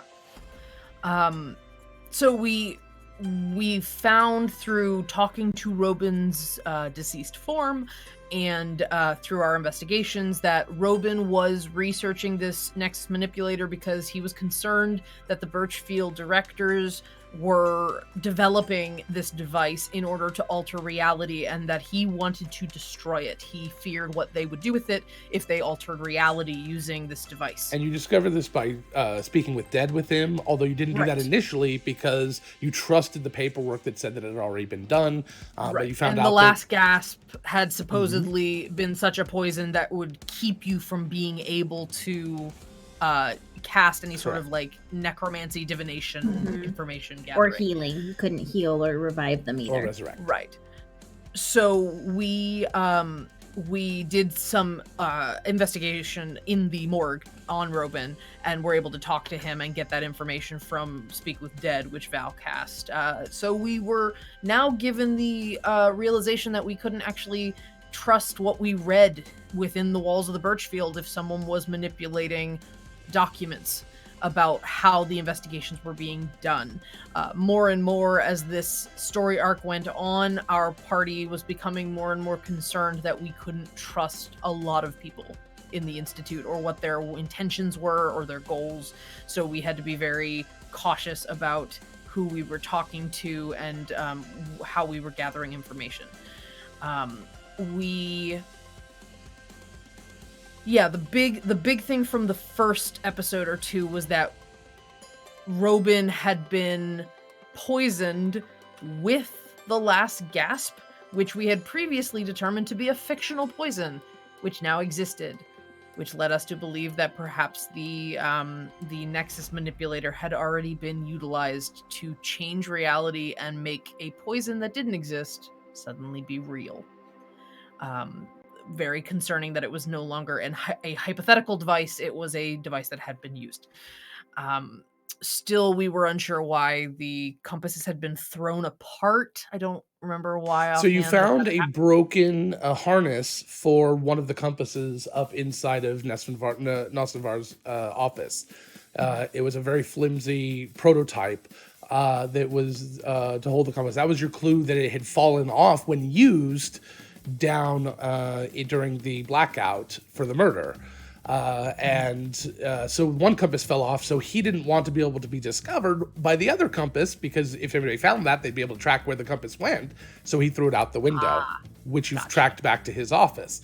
And so that was how you were able to do that. So the whole harness, I think you guys kept missing that point, that there was this device, part of the Nexus manipulator, that Bonnie ended up finding in the next couple of episodes after that, or getting a close look at, that they improved on, obviously. But the one of the halves of the compass had slipped out and fallen when it was used, because the device is actually a mechanical device. It actually twists and moves and makes noise, hence why they used the red herring of this small mechanical device that they threw at Merrick and had it bite him, thinking that he had been poisoned. You guys we discovered were that worried for a wasn't the little truth. while that he was going to die. Well, again, or that the if last he gasp- died, he yeah, wasn't going to there be you go. affected. But so, was there anything else before I get to our guest star episodes? Anything else that happened No, I think before that that second was- half of the investigation? I'm sure there'll be something I TR think of. Toys and Wastone. Sure. From a more playful perspective, we had TR Toys, who was seemingly investigating of his own volition. We weren't quite sure what his deal was at first. We did later find that he was working with Ig. Right? He was working for Ig, or was a friend of Ig. He's a friend of Ig's, yeah. Mhm. So the second half of this seeking the Nexus manipulator, we were joined by a person named Lex. Lex was a cleric and a slash bard. To tie into yep. this, that was the last thing. Yep. You had spoken to a contact of yours named Riku, who ended up telling you that the Seven was not an actual thieves guild, but the spiders, Birchfield, yeah. the spiders, sorry. Seventh-legged, that's why I got seven. The spiders were not an actual thieves guild. They were just a cover for the horrible deeds of the Birchfield, and proved it circumstantially by and you all created your own massive conspiracies that the Seven had committed that you had heard about, that I then quickly was able to tie. You guys gave me great ones. They were able to tie right back into the conspiracy at hand, and Yeah, we kind had of point to political the assassination, Birchfield. economic sabotage, all sorts of stuff like that scale. And the of one things. thing that I don't think we ever character really assassination. clarified that I meant to, but I got too excited about our guest, was that the person who went missing, that was the researcher that was researching the Nexus, was Robin's husband. Oh. And I think that we had alluded to that, but nobody, we never didn't confirmed it. clarify. Yeah. Okay. No. What? Yes, go back and watch Cloak and Dagger and watch Logan be horrible and make Robin a completely sympathetic character. How dare? That's what I do. So, armed with this information, we were sort of unsure where to go from here. And at this point, we were approached by a seemingly unrelated party, this cleric / bard named Lex. They And came Grumble. to... And Grumble. Me Grumble. Was Grumble just... what was Grumble supposed to be originally? He was a gnome, but he turned into a gnome. Muppet. He turned into a Muppet born, if you're familiar with that class, real quick. So, Grace, whatever. Lex, led by a gnome named Grumble, approached us, knew us by name, and seemed to have been led to us by Grumble because we had last spoken to Riku. Lex reveals that Riku is their sister, and that Riku has gone missing very soon after we had talked to her. And then all hell, and and then the has- entire episode got away from me. Go ahead. Yeah, it went crazy. But I can actually get pretty quick on this one. We agreed to help Lex find Riku and discover what happened to her. We ran into Pugnut again, just really quick. He's running an animal pet shop in town, and Which was a tie-in from a one-shot episode that Tessa ran. yes, we were able to find that there seemed It's to the be Veil extended universe. Yes, we followed some evidence to discover that Riku had been kidnapped. There was basically a ransom note that we eventually uncovered after heading down into the sewers, that and defeating a sort of water beast thing. The note said to get Riku back, we had to put the compasses back where they belonged. It seemed that someone at the Birchfield or in that conspiracy knew what we were doing and knew the fact that we had the compasses in our possession. So we Scrying's the thing. we debated for a while what to do. We ended up at Riku's house, where we then ran into Ig, who seemed to have been kind of the mastermind behind a lot of our investigation at this point, where he was pushing us in the right direction. He was Ig Fury, if you will, and we his Avengers. And we decided we were going to give the compasses up, that Riku's life was more important than keeping the compasses from them for another day or however long we were going to manage to do that. Over the other really important character development points here, with Lex getting thrown into the fray. One, the most important, Val and Lex did my favorite fanfic trope, which was Yes. pretend to be dating Yes. to get someone to leave you alone. So good. And which was very, very good. They went on a fake date, which definitely turned into a real date. And then over the course of the story, Bonnie A plate. expressed... Platonic date. Yes, it was a plate. Mhm. Bonnie, It turned into a offhandedly, as she often does, name dropped her famous pirate father, Finian Seaspray. After which Lex kind of had went apoplectic a little bit, and became suddenly voraciously interested in what Bonnie had to say about Finian Seaspray, was a little awkward about it, uncomfortable, seemingly very disturbed by the fact that Bonnie knew about him, and not only that, was related to him. And eventually it came out, first secretly to Adelaide and then publicly to everyone, that Lex and Bonnie share a mother, and Finian Seaspray was the connective tissue between how their mother got from Lex's family to Bonnie's home island. And so they are actually siblings, also implying that Bonnie and Riku are also sisters. So we went to the Birchfield. We went to the vault of the Birchfield specifically with some protective bracelets to access the vault without being victim to its security measures. Security measures, perfect. And we confronted Nosnavar, who, as we had ascertained before, was in fact part of the conspiracy to create this Nexus manipulator and had been part of the kidnapping of Riku. We exchanged the compasses. Bonnie installed the compasses in the device, and while out of eyeshot of Nosnavar, decided to use the Nexus manipulator really quick and sort of an impulsive, like, oh, I can fix everything, and basically wished Riku to be standing in the room with them, and was like, wow, we still followed our deal, but look, we have her already. And Nosnavar was furious, and we weren't sure why until he opened up a door to a room where the original Riku was still standing, and it seems that the Nexus manipulator cannot change what exists.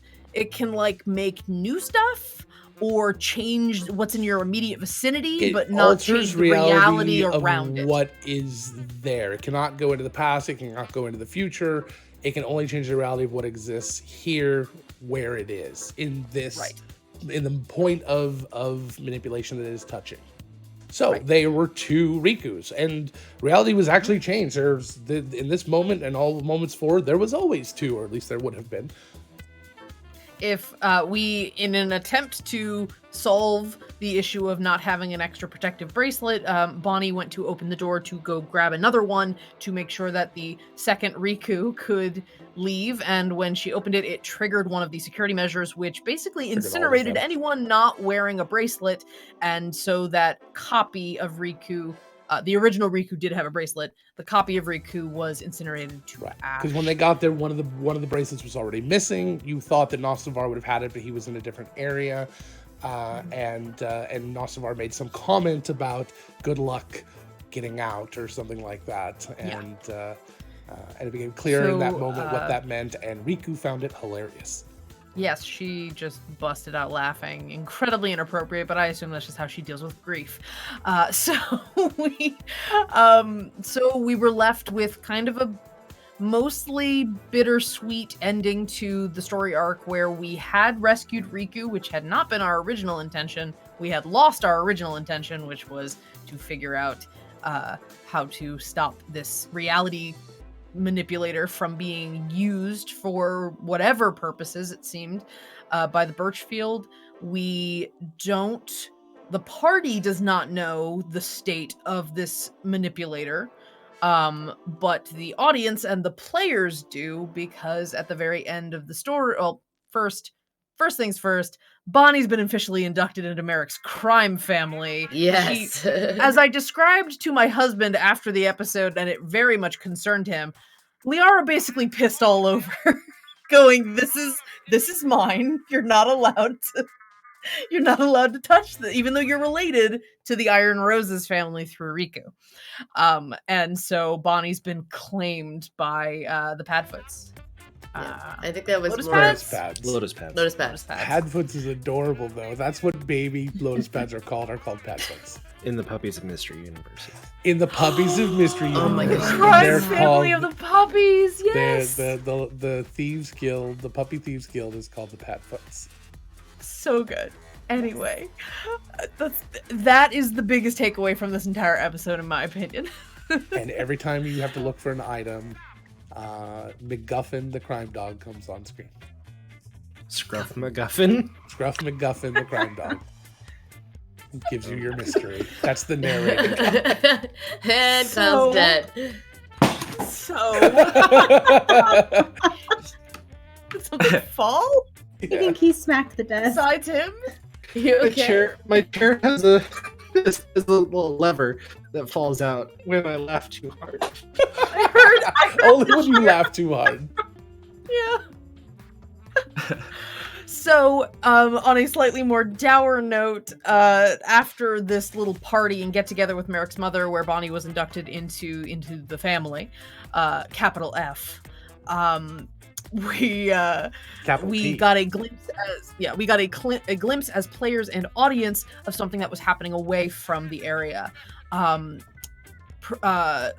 Director Birchfield, the head director of the Institute, was handing over the Nexus Manipulator to, at first, an unseen party.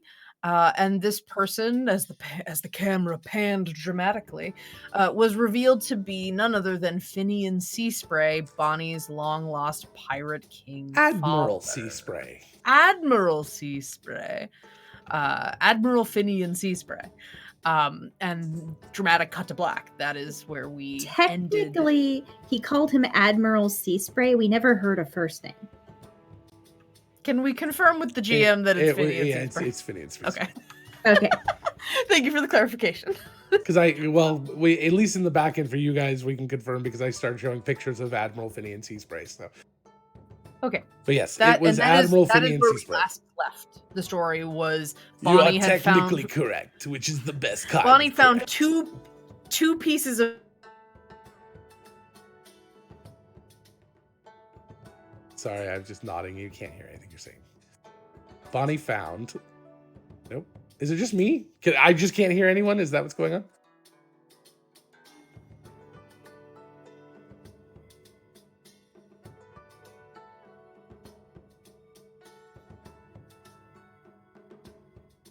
Who can hear me? Ange is muted. Nobody can hear me?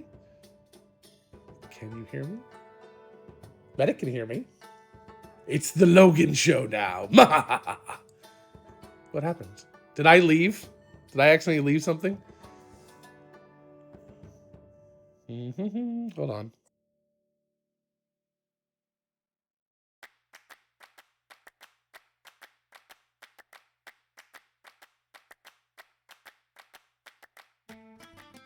I can't god mic you. It's not possible. I'm I not don't sure think he this did is it on intentional. purpose. No. You guys are coming through just fine now. There what we go. happened? I didn't do Now we anything. can, now we I don't know. can, no, I we can hear literally you now. touched nothing. Okay. Discord was freaking out before stream. I'm willing Okay, to chalk let's it up just to do that. Okay, so I'm gonna do. Okay, I'm back. So, Can you hear so me? the very last thing Okay. was that Bonnie found two sets of family she wasn't expecting at the beginning of the day, and her third set of family that she hadn't been expecting was also in town and in control of some sort of reality manipulator now, which sounds like a great thing for a pirate admiral to have. Yeah. My takeaway from all this is that Finian Seaspray is indeed actually a pirate prince, and that does actually make Bonnie a princess, and she's very happy about that. Well, at least you're an admiral's daughter. Yeah. And that was where we left off last week. And that was where we left off. Okay. Briefly, do we have any real quick questions? I know we wanted to get to a little bit more, but it took a little longer than I expected. I apologize, everyone, because I do want to get to the start of business as usual. Do we have any questions from the audience? Tess, you've been collecting? The only question that I saw was a tongue-in-cheek question from Kyle to Mike about whether or not that was indeed actually the best thing that Arthur has ever eaten. So I'm not sure if that's an appropriate question or not. Well, and I know that I had you guys prepare some questions. We can... Ooh. I get Bunny. to pick who this goes to. Delightful. Oh no. I think it'd go to my husband. It is a Thank you. I am going to veto me. Sorry. I already have one very difficult NPC to deal with, and I have been taking care of my very sick family today. All right. Thank you. All right. I'm gonna roll a d6, and it includes me. So, Well, two people I will already be- have it, so why don't we do the people that don't have it? all right. Well, then I will do a d4. And just either Alright. 1 or 4. It could be Logan, and you can ignore It it. is going to be Adelaide. I'm sorry. Oh I rolled for it. I rolled for it. I'm sorry.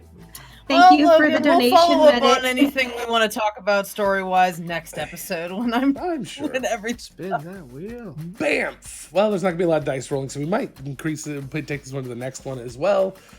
So Bamf is every time the player rolls an even number on a die, they teleport randomly 20 to 30 feet away in a random direction. So we're not sure if that one's going to come up. If it doesn't come up at all, we'll kind of carry that over to maybe the first half of next episode. But if it does come up, then hilarity. Everyone, be as diplomatic as possible this episode. No one get into a fight. Us get in a fight? Nah. All right. So,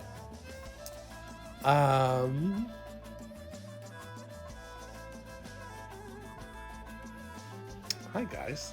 Hi. Hello.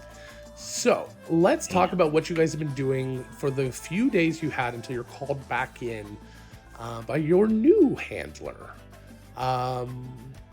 Let's say you met up at Jabberwocky, no, Javawocky, not Jabber Coffee, but Fuck that place. the other one. They're both the same now. And Arthur is going to tell us a little bit about where he's been and what he's been doing. Liara.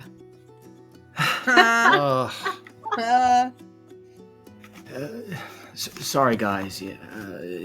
I was gone longer than I thought I was going to be. I stepped out for lunch, and then something came up. Second lunch happened, and then supper happened. And Well, a very, Yeah, what happened? very prominent, important figure in the city with a lot of connections sent me out on a mission, or to gather some things, some artifacts. You mean like our job? Yeah, pretty much. But Subcontracting. Would, Freelancing. Would it be completely out of the question to ask who this mysterious benefactor was? they asked not to be spoken of directly. I was able to get several of the items. It was mostly successful. One was not. I wasn't able to get them all. There's still one that I'm probably going to need to go back and get. But yeah. Forgive me for asking, but is this something you might need any help with? I'll let you know later. All right. Is this one of those things that's kind of like an archaeological artifact situation? Is Very that much why so. you went That's by why I yourself? was. That's why I was chosen. Yeah, because Is of your my area of background. expertise. Sure. Mm-hmm. Bonnie is just That makes giving sense. Arthur the hugest amount of side eye right now. Because she's the only one that suspects. Uh-huh. Well, And no, the we rest of us suspect, know. but May you have I- proof. May I please make an insight check? Because Bonnie Sure. does not believe this for Yeah, one go second, for it. given you what can do whatever I you said. want. So while you're rolling that outside, everyone kind of notices, except for Bonnie. Bonnie seems kind of oblivious to it right now.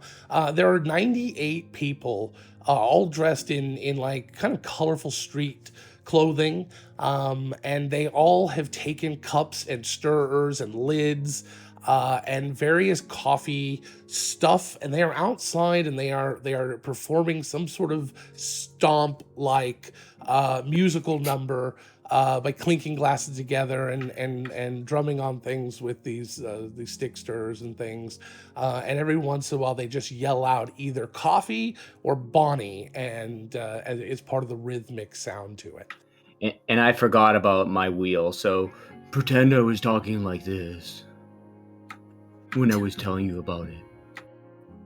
Owen Wilson. It's not Owen Wilson, no. I think I'm gonna need a catchphrase to know too. God. Well, I did. You may have noticed my new locks. Yeah. It turns out that Marco's has a sibling. Her name's Marcy.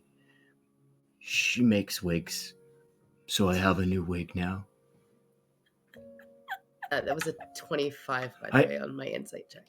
Did you guys know that I can't see my forehead? I don't know that anyone can see their forehead. I can't see it. It's not without a mirror. I love it. All right, keep going. So Arthur, what is it? Angela.exe has stopped working. And it's like, mercy, mercy, mercy, mercy.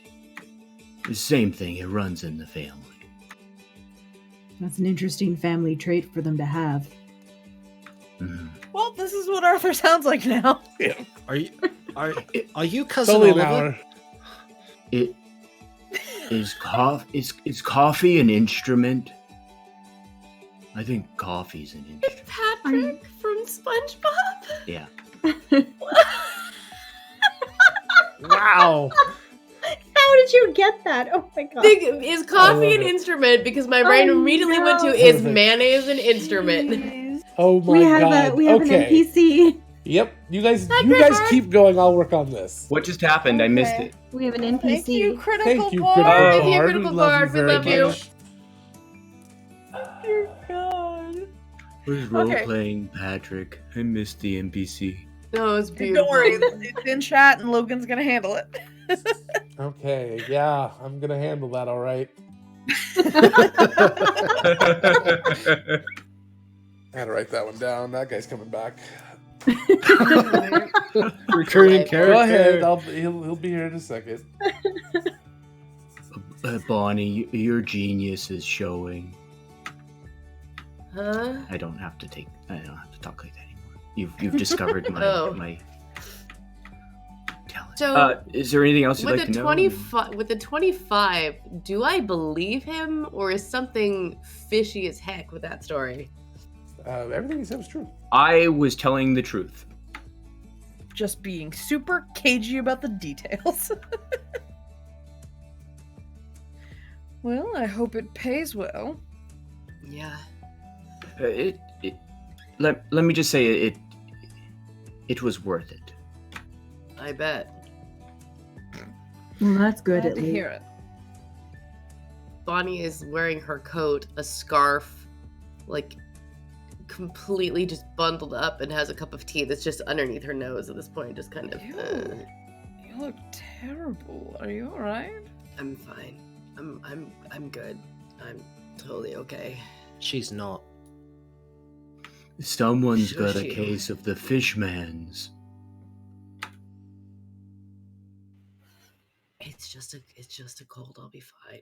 So you find a sibling, and within less than 24 hours, you're just completely laid up. I think they brought something with them from It's- wherever they came from. We were down in the sewers. It's probably the stress. Oh, that's a very good point. Both Stress are was- very good points. Yeah, stressful situations will make your immune system weaker. We see a lot of people get sick. And I'll be fine. Just a little tea, and it'll be good. I'll be back to normal in no time. I could, We could perform right now if I needed to. We could go see It's totally Susan. Fine. Get some tea. No, No, thanks. Adelaide, I'm join me. good. Pass. I'm Pass. great. I am Hmm. perfect. I'm sure she's already left town. I'm sure she's already home. No reason to bother her at all. I'm dead. I'm dead. Wow, Siobhan. Whoa! Beautiful. Yeet is right. Sometimes the rating of this show can wildly veer in different directions. Got him. Very good. Beautiful. So Adelaide snaps her fingers and conjures her hawk familiar, and the little celestial hawk pops out, and yeah, thank you. And she's just like petting it absentmindedly, like on her lap. She's not like asking it to do anything, but she's just kind of weirdly comfort scritching the hawk. So, this Yeah, is gonna be weird. Did you guys go see Ig yet? Or You mean our He secret came to boss? us. no? Lost and found.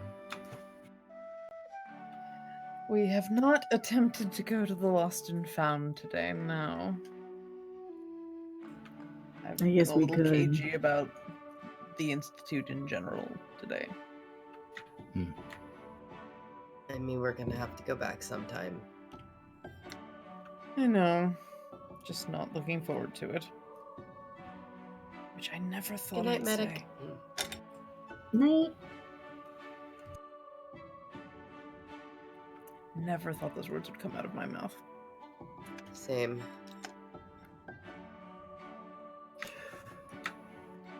Well, you know, there's always another day, and there's always another job to do. So, you know, we just make the best decision we can and move forward. You know.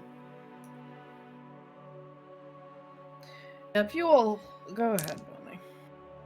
No, I was just saying making the best decision possible sounds great. I mean, we'll go, we'll get our job, we'll get out there, we'll do it, and we'll figure out what needs to be figured out while we tea. Yeah. We're gonna have to meet our new handler at some point. Oh, right. Yeah. Forgot about that. Wonder if they're part of the conspiracy. Who Got a knows? relatively bitter look on her face. I mean, if Helmsfar's the one who got to assign them to us, then hopefully he chose someone who's not. But Or maybe it'll be Hemsfar himself. I don't think we're high enough rank for that. Maybe Ig. I could see them giving us Ig. We'll have to Yes, I call him could. Mr. Nacious. Skirmishes. I think that's his father. If, weird thought experiment. If you had it, you know, it, what would you change?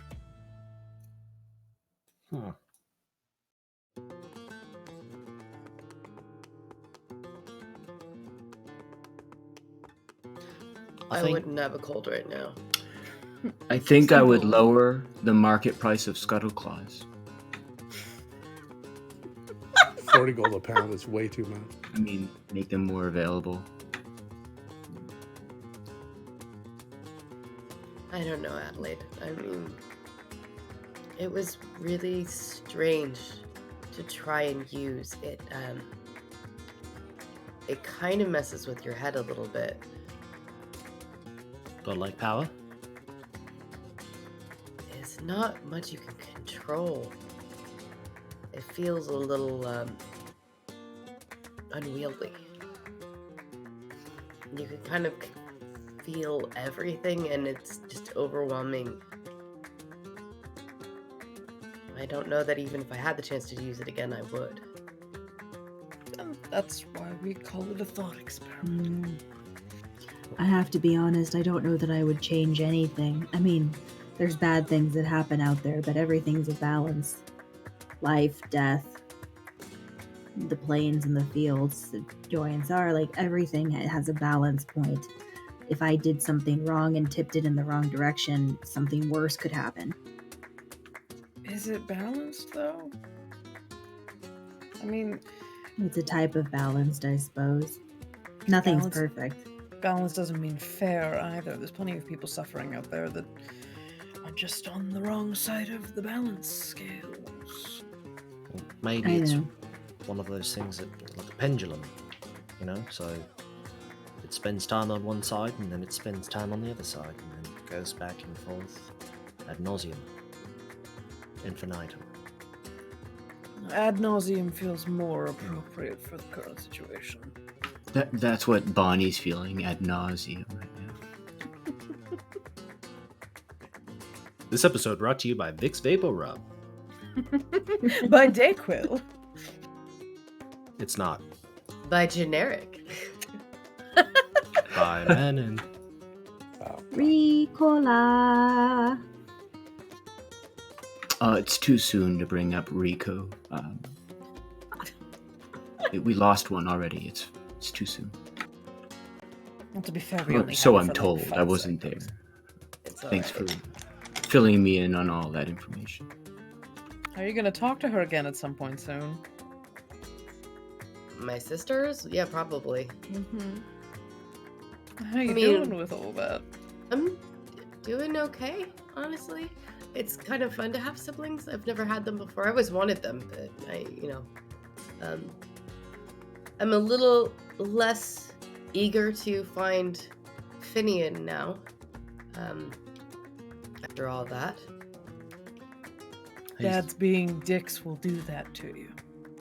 I mean, my stepfather has been nothing but kind to me, and yeah, he's a good man, so.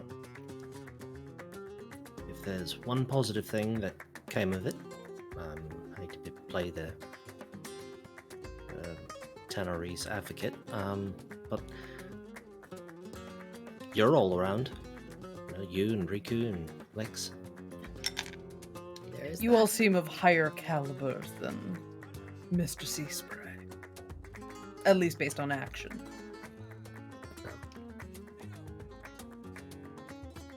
We'll see. If I ever do meet him, I have many questions for him, but And hopefully a sock in the jaw. Is that where the sock Hmm. goes? As Arthur is. Oh, do you have something important, Arthur? No, I never have anything important. You did. You just gave a bunch of important information. Lies. Okay. So the door opens and in saunters a extremely handsome, lithe, well-dressed tiefling that some of you recognize. Are those my favorite proctors? Yes, they are. And he comes over and sits right down with you. Adelaide pets her hawk like fucking Blofeld and the cat.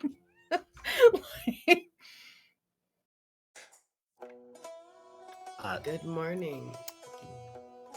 And he kind of looks Good over at Adelaide's morning, pet and goes, "And Director." who is this? Is this a little Ruffles?" "Yes, it is." He doesn't touch the hawk, though. And he kind of looks over and says, "And how are each of you today?"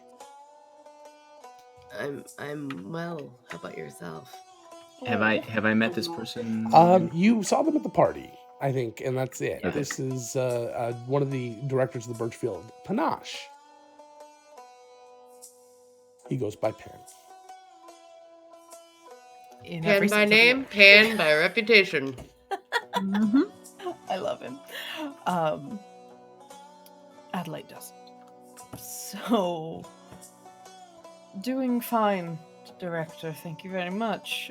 Is there something we can do for you with this sort of surprise? Yes, there is. Thank you for asking. You can absolutely do something for me. You can get ready for your next mission. Where are you going? Sweetwater. Sweetwater, that wonderful little town. And what are you doing there? You're going to be escorting a diplomat. The Oh, diplomat. The escort diplomat of mission? all diplomats. I'm sorry, but please don't take this as impertinence, Director. We were supposed to be receiving a new handler, a new. Yes, you are. And all gold proctors are taken care of by directors. And I'm your handler. Gold. Wait, proctors. gold? She Well, points at her yes. pin. We're only silver, sir. Are those your right badges? No, they are not. And he starts just pulling out and throwing gold badges at you guys. Try to catch it. Oh, Yeah, he Oh just my. tosses it kind of on your chest so you can grab it. it like bounces off Bonnie's nose because she just does not have the dexterity to She catch it reaches right for it right after. as- It mixes with Bonnie's coins in her. Oh, it ended up in her bra. As Bonnie gets hit in the nose from outside, these 97 people all start singing. Nobody knows the troubles I've seen, and the lead singer of this play or musical or whatever is They're mummers. is a short, even for by halfling standards, short, wide brim, white hatted individual with little red dots, huge red dots all around. and they are just screaming everything they're singing at the top of their lungs constantly. Nobody knows the trouble I've seen. Perfect. Sorry. I've recently seen the video this is referencing, so I just... What is happening? I don't know, but if someone pays that bard, will he stop? You're welcome, CP. That's perfect. I'll let one of the actual bards do the same. Do we turn in our old badges then? Or just- Do you need to turn them in? Yes, you do, but not to me. You can go turn those into Ig. Perfect. Thank you, Director. Director was my father, so you can call me Pan. Thank you, Pam. Pleasure to meet you and join you, Pan. Thank you, sir.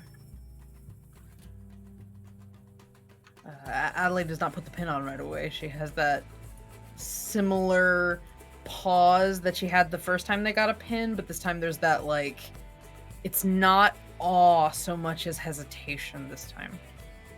Sir, I hope you don't mind me asking. What Yes, exactly Adelaide? did we... I'm Adelaide. Oh, That's yes, my Bonnie? vow. What exactly did we do to earn the gold badges? What did you do? What do you mean, what did you do? You stopped 2 of our most important halves of items being stolen. That we did. It was our pleasure, sir. Glad to have been of service. I had nothing to do with that, but thank you. Guilty by association. Who is it that we will be escorting? The ambassador. To Ashport? Did I ask? No, I didn't, and neither should you. So we should just refer to this person as ambassador. The ambassador. So when I'm... sorry. The is very important, I understand. Go ahead, Mary. When Go you ahead. meet them, I'm sure they will tell you their name. I would call them by their name, or Mr. or Miss, or they ambassador. And they will know where we're taking them. You're taking them to Sweetwater. Oh, Just taking them there and coming back, or are we escorting them both directions?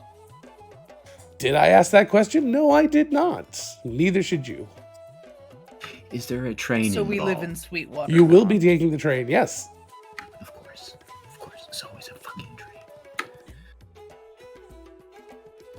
All right. Are we to leave now, or do we meet the person at the trains? Did I ask that question? Yes, I did. Tomorrow morning you'll be leaving. We have to turn these badges in and see. Yes. Yes. Okay, so do we know who we're protecting them against specifically? Do they have a specific enemy that might come after them, or is it just general protection? That's important information if we're going to keep them safe. That does sound like important information you should have. Let me guess you didn't ask. I didn't even think about it. perfect. We're gonna enjoy working for you. I can tell.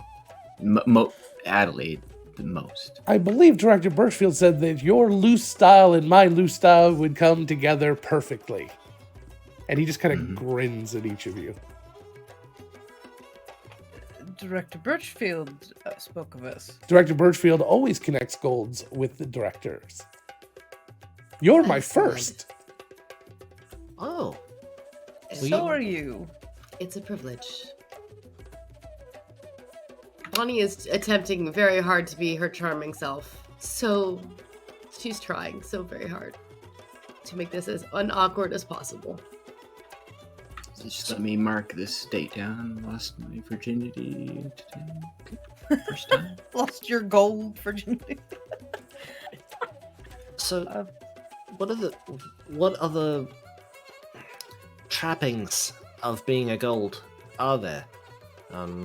We get to work directly with yourself, and Do we get offices? Yes, you do. You do get an office, a few offices to share. They're kind of rotational offices. One was destroyed the other day. I'm not sure what happened with that. That's too bad. Somebody cast fireball in there. I think it was one of the Ooh, my. students. What floor are they on? 5th. Oh, Is that something that we can access today, or would that be later after our assignment? Do you have your gold badges? Yes, you do. So you can access all gold privileges. Great. That's excellent. Thank you, sir.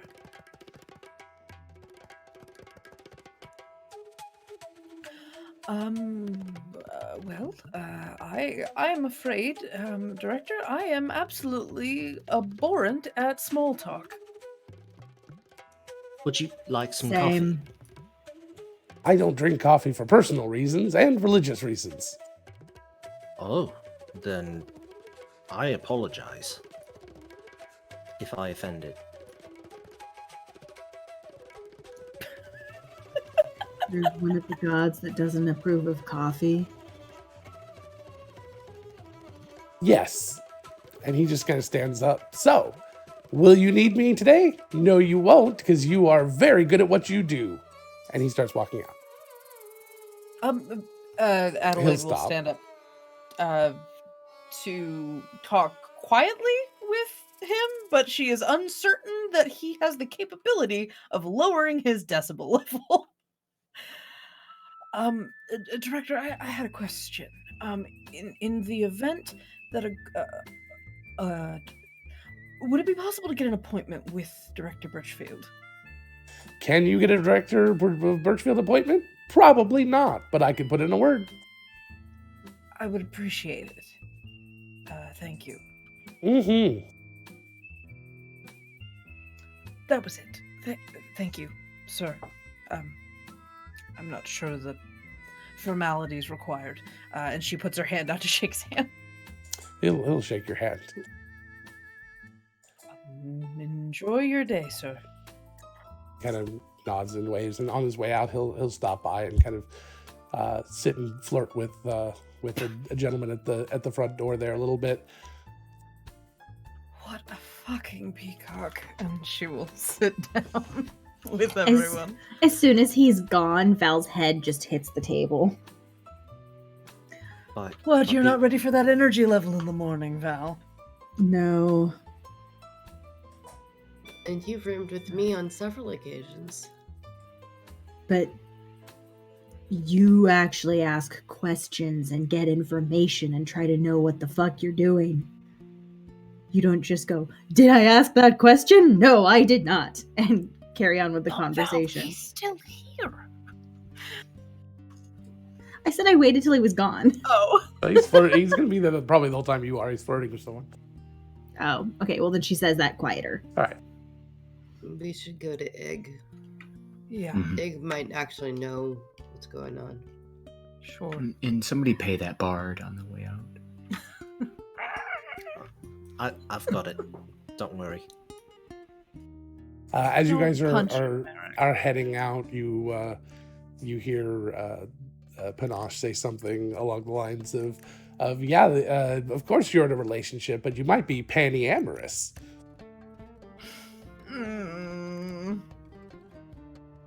Bonnie just Very makes cringy. a horrible face, like, ugh. But the guy seems to be into it. Oh, well, all right, fine. Takes all kinds. Adelaide, as they head out, before she pushes the door open, she just sort of absently shoves the gold pin into her pocket as Okay. they walk out. As you're walking out, it seems like all of the dancers are lining up to do sort of a Excuse like me. Excuse me. kind of a caroling sort of situation. There's fake snow all over the ground, and they've got like it's really cold though, but they've got like red and green kind of winter wear and little muffs over their hands and things and keep them warm, and they're starting to sing. Did somebody say they were going to give them some money? I mean, Merrick Arthur said did. he'd handle it, and I don't know what that meant. Oh yeah. So Merrick is going to try to sidle up to the wide brimmed hat, being of a similar size. About half your height. Oh. What tune are they singing? They haven't Something started yet. familiar? Oh, okay. They're looking at you. They've got several hats on the ground. Just a row of them.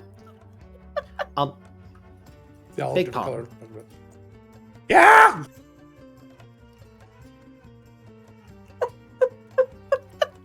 What? And why? What? What do I want? Yeah. What are you doing here?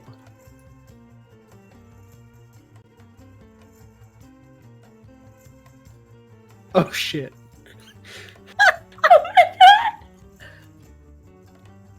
I really hope the audience can hear what's going on. I'm not sure they can.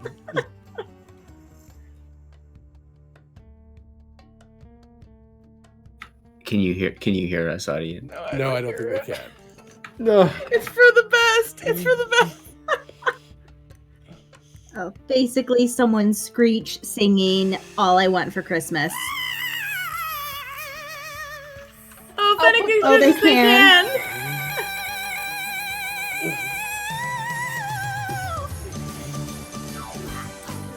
Oh, make it stop. Make it stop, please. Pay them more. Just whatever.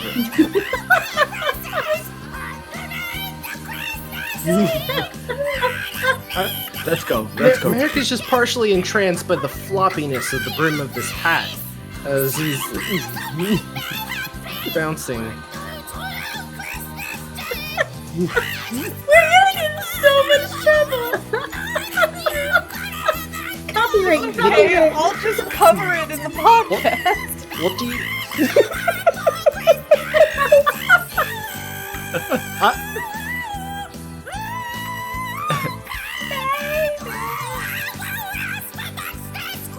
Did he catch a cold?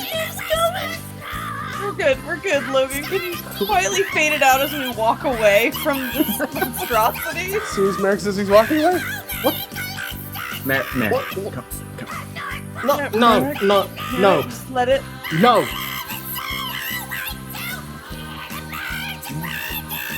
What? Baby. What hell did you crawl from? No, Mary. Come on, baby. We need to go.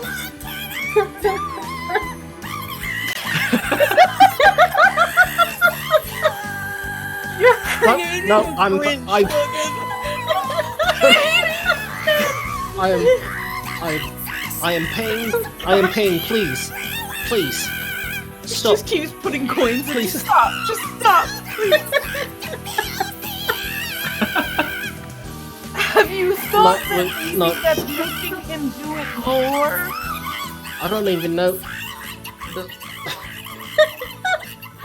We're not threatening people with terrible music to make them donate money to stop it. Ah.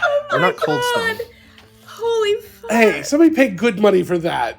That's true. Thank you, CB, for Thank paying you, very good money. CB. That was wild.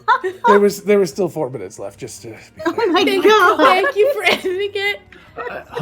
Hopefully, we can meet them again somewhere. No, No. hopefully not. He needs a lozenge.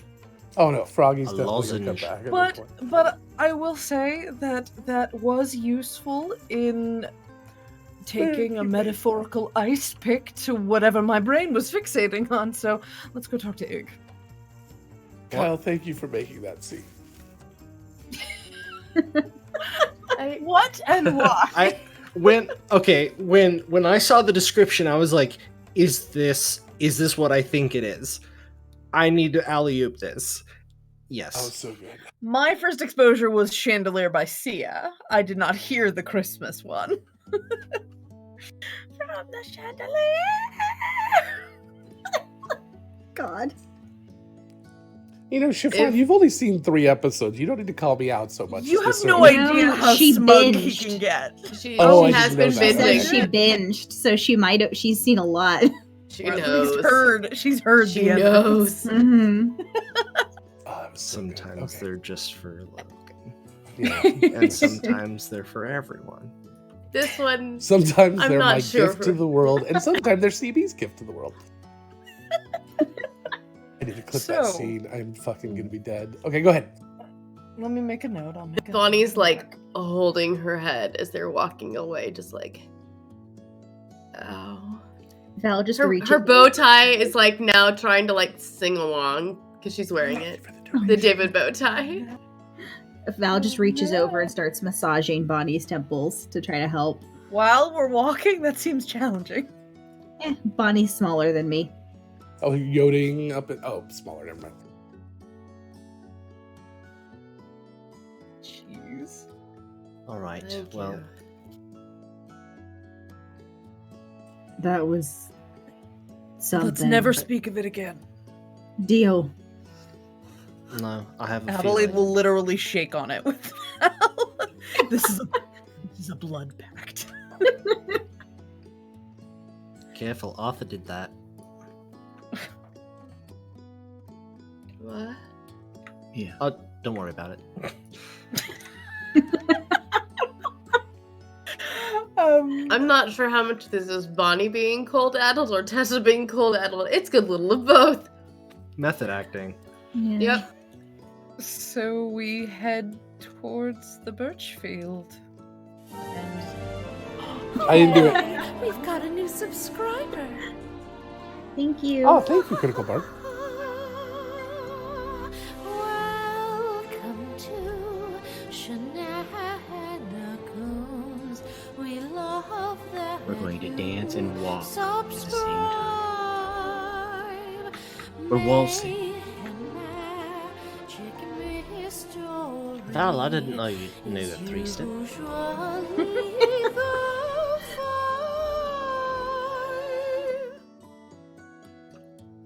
Thank you.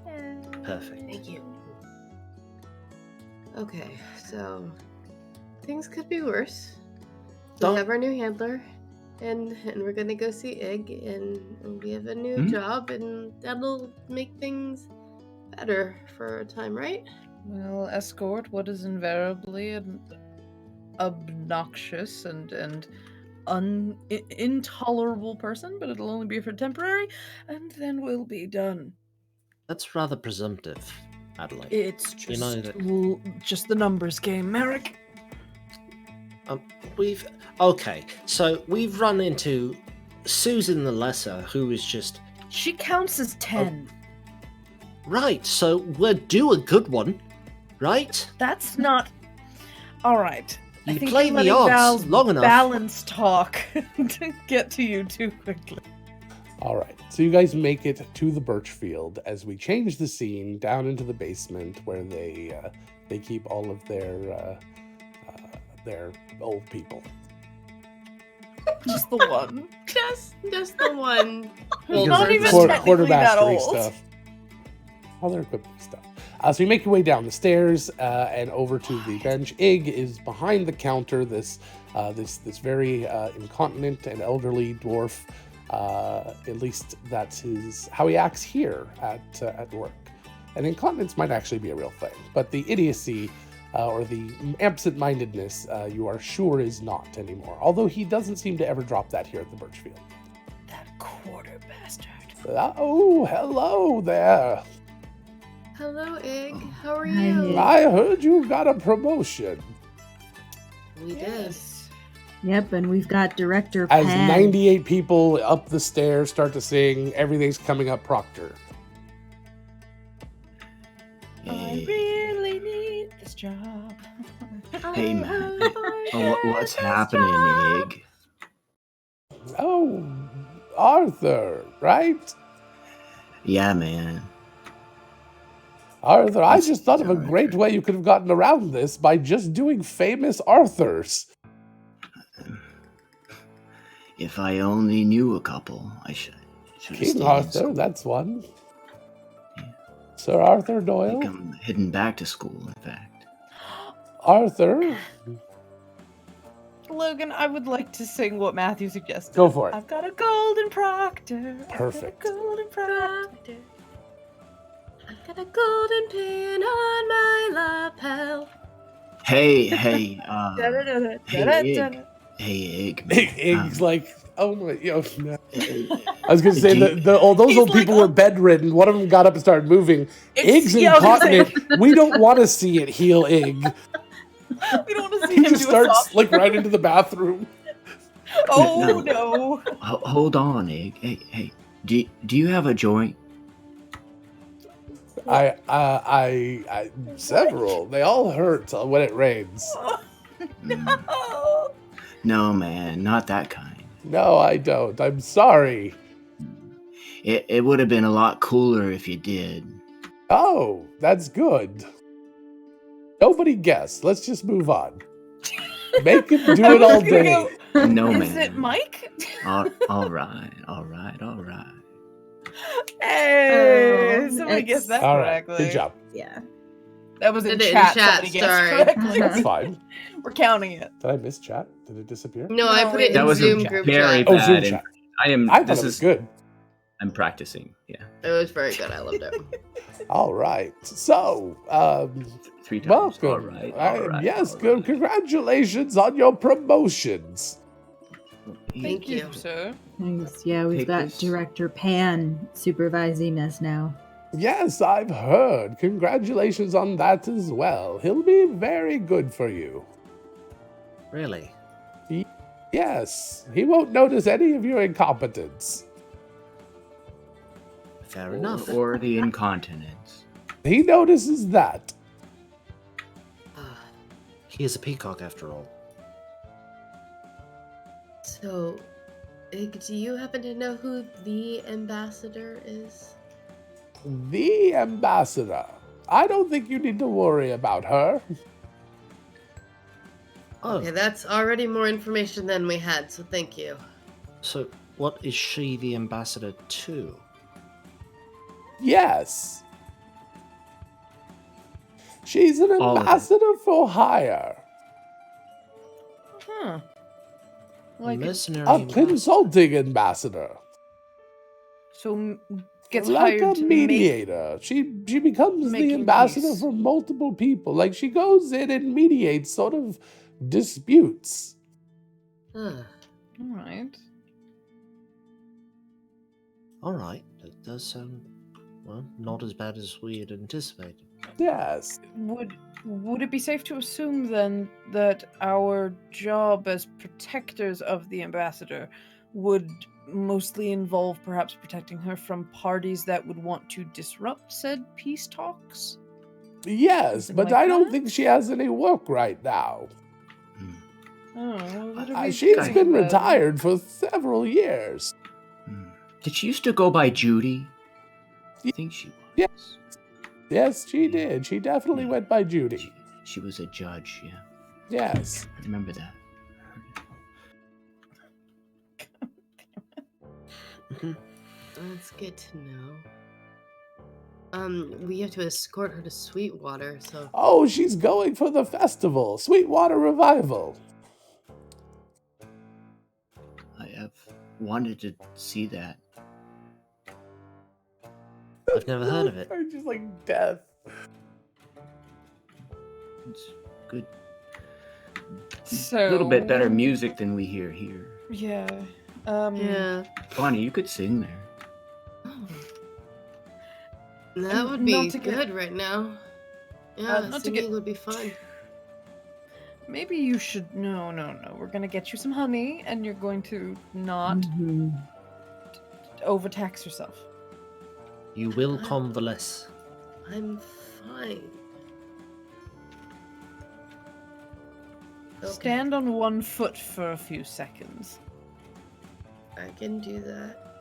Mm-hmm. She stands on one foot. Merrick. Okay. Step in time. Never Step mind. in time. You hear that upstairs.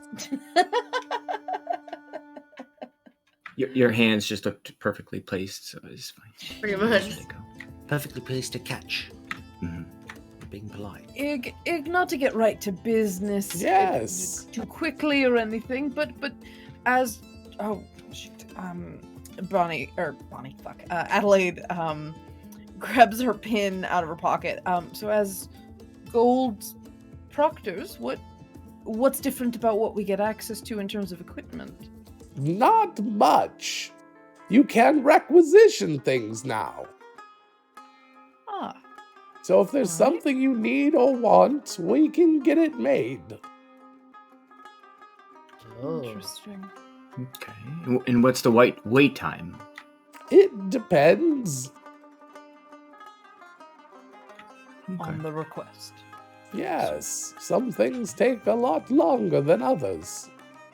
Like, Sure. let's see here. And he pulls out a big ass book and starts flipping through it. Like a manual of fitness, those are 87-year waiting list. Mm-hmm. Ah, long game there, I see. Well, somebody more of a read it generational 13 years request. ago. I think it was me. Oh. All right. So, something for each of us then. Mhm. Have you still got the lost and found? Oh, yes. You're welcome to anything in there if you want. And he pulls out the box and puts it down. Can I put my pin in? I try to put my silver pin in the lost and found. He looks at it. Yes. We're supposed to turn these into you. Oh, yes. There's some paperwork, and he'll give you the paperwork. Should we trust Normally, this your or- handler would fill this out, but I'm going to guess you'll be filling out a lot more paperwork. Delightful. One more thing to retroactively thank Robin for. Yeah, I never really thought I would say this, but I miss Robin. Yeah. Who's Robin? Right. Mm-hmm. And he Always- kind of always grins and moving like forward. just in a very weird moment of just kind of, obviously he's joking. He just kind of reaches and scoops up all the silver badges and puts them into the tray where they belong. Question, Thank you. Ig. Hadn't actually thought about this before. I have been doing some arcane study and have picked up a few tricks here and there. In order to learn new things, I do have to copy things down into my spell book. And given that we are, You made Merrick disappear. How did you do that? I started talking about Your hands are Um, moving and you made verbal and somatic components. And it's just gone. I'm getting quite good at this, yes. But anyway, I need to copy things down into my book in order to retain them and learn them. But we're sort of on loan with things. I was under the impression that spell scrolls and things needed to be used in the field, but would using a spell scroll that I found here in the inventory be something that I could just use for my future Sure. purposes? All right. You know what? I think I have just the thing for you. Sure, And- wizard. What do you have? And he,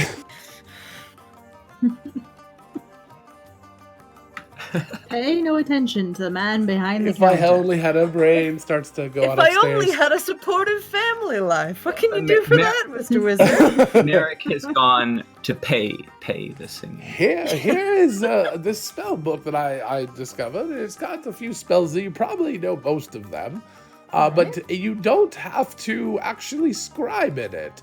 The material components for are just absorbed by it. Do you have any of your special inks or anything?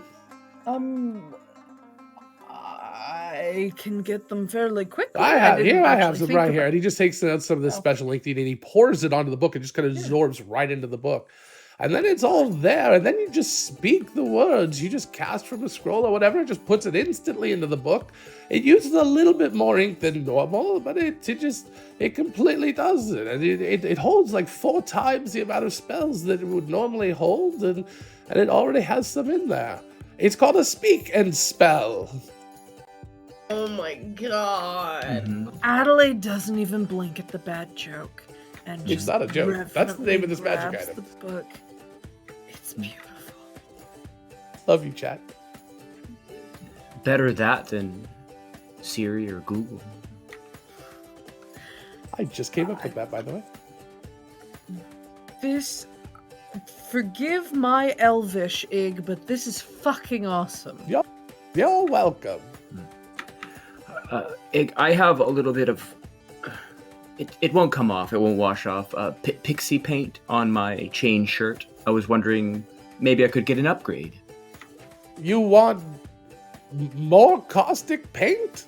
No, a new chain shirt that could protect me better than this one without the paint.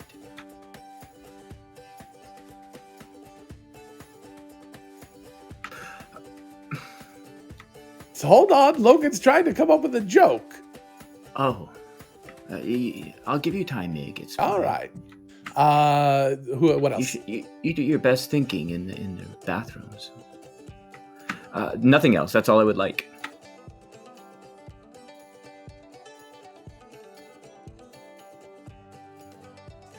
From Other people. I was looking if anybody else had anything. Do you have anything that'll make it harder for people to hit me? I'm usually in the back healing and protecting everyone that way, but sometimes when we get hit by a lot of enemies, I mean, my armor's pretty good, but something else would be helpful too. All right. He doesn't have any jokes for you either, Val. Not yet. I wouldn't mind a new bit of armor or a sword upgrade. Okay. That would be good. Merrick, you're back. I've been here the entire time. Merrick's back. No, Adelaide made you disappear. It's in canon. He's What? back. Back again. Duh!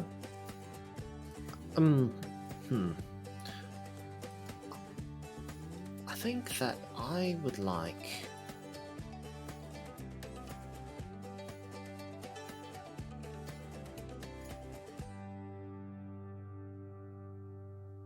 I'll have to think on that.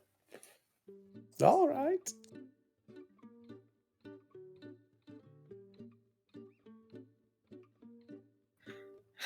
You know, you get to a certain level and all of a sudden all your resources are very plentiful and you don't know what you want. Analysis paralysis. So you I'm Shall we come That's back tomorrow morning, Ig? Maybe they'll be ready by then? No. I've got everything right here. And he goes underneath and he pulls out this this cabinet. It's this beautiful wood oaken cabinet with just this beautiful intricate designs of all these like fields of flowers just all over it. It's like a big armoire. It's just got double doors and the shiny. He's kind of and wheels it over to Arthur. Here you are, the best I've got. And you can see right in the corner, it's just, there's a little signature of the artist of this. It says Matthew. Oh, you want me to open it? It's not going to open itself. I'll open it. So inside there is a shirt that is beautifully woven with gorgeous flowers. They look like daisies. And there you are, the best I've got. The daisy chainmail. Ooh, I like it. I'm just gonna take my top off and put it on. Just change into it. Okay. It's extremely Festive. comfortable. It weighs basically next to nothing. It counts as +2 chainmail. And it allows you to speak with plants. At will. Oh, I love it. That's cool. Ig, this is... I'm trying not to cry. This is way better. Just water it every day. Don't let it die. Okay. Water it Daisies with my... are vengeful. I my dated a tears. daisy once. Mhm.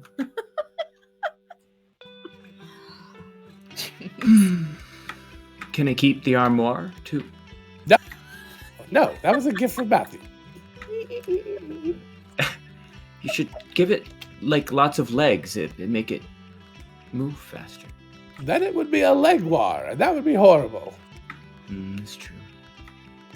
There, you got your jokes back. Good They're for you. here somewhere. I just gotta keep looking for them. Val, what race are you? Half orc. Okay. And you wanted something to do what now? Game mechanics terms, I would like a higher AC. Okay. I'm going to come back to these last three because I realize we've only have about 10 minutes left, and I want to get to the actual plot. So you guys will collect some items that we will discuss at the beginning of next game, which is in 2 weeks, by the way. We're taking next week off. And the whole network is for the holidays. And we'll come down to what those last few items are.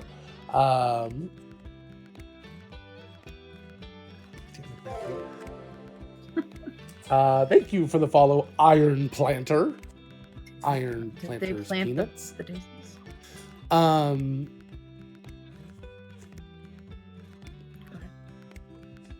We always pay the Iron Planter. So Anyway, that's the only so Game the of Thrones plot. joke I'll make. Plot, yes. So you guys, the next morning, you are taken to the train yard, where there are several trains waiting. This is a very large junction, and you guys are about to get on to the train. You haven't met the ambassador. They've told you the ambassador is on the train. On the train. Well, no wonder on we the- haven't on- seen her yet. on the She's got a automobile, totally different motive. And the ambassador is Don't John tell Candy. Mama. And don't tell Mama whatever you do. So I don't throw Mama. I don't know they made Don't Throw Mama from the train into a musical, although they should. Anyway, It's the out there in the plot. universe now that You somebody's set this writing it. expectation to be on topic. Nah. and it just- it We'll just won't go a little bit happen. over. So you're giving your train tickets, and the train turns into a plane now.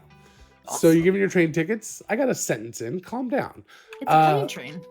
You're giving your train tickets, and you buy Panache, who is there, spends very little time with you other than giving you your tickets, and immediately goes and starts flirting with some of the people there. some of the everyone. Some of the everyone's. And spends very little time with you. Gives you a packet of some papers and things. Tells you a little bit about Sweetwater, what you'll be doing there as you're reading over them. You are literally just private security for this retired woman who, and it gives the details about it while she goes to a music festival. She's going to a public place. Judy, the ambassador. And that's it. That's what you're doing. You are literally just going to probably be sitting there enjoying the festival. They talk about past incidences. There was one incident involving the Birchfield 17 years ago, and an incident that Birchfield was involved with. They didn't cause it, and the Birchfield has offered her private security anytime she's asked for it from here on out. So that's going to be what you're going to be doing. So someone messed up, and we have ripple effect become responsible for that mistake. You get your gold proctors now. You get the cushy jobs. No more hunting for dangerous objects. Merrick, as you are onboarding onto the train, a few other people, and you're walking down some of the corridors, you see out of the corner of your eye, somebody has scrawled on the table, like carved into the wood on one of the tables as you're walking by, and it says under the edge of the table, but in thieves' can't, and it has the symbol of the lotus pad, and it's fresh. As you walk by, you slip your hand underneath the edge of the table, and a small wooden token kind of slips into your hand, and you effortlessly pocket it as you make your way to your train car. As you get to the train car, the ambassador's train car, it is empty. The ambassador is not here. It is a sleeper car, as well as having a half sleeper, half private car, and you will be in the train car just before that. So you would have passed through to get to her train car. As is also a luxury half sleeper, half living quarters car that you will be spending the next day and a half in as you head towards Sweetwater. The ambassador doesn't seem anywhere to be found. Must be in one of the other 2 train cars that are also the ambassadors, but you have no access to those as of right now. But your paperwork says that she's very reclusive, very private, and you may not necessarily see her before you leave, and that's okay. So it's just the 5 of you sitting in a very luxurious suite of a train car. The entire train car is yours. There's plenty of living space, plenty of very quiet sleeping areas if you want to sleep. And that's it. That's what you're at. What do you do? The things that make me different are the things that make me me. You just hear from the train, the edge of the as the train's starting to pull away.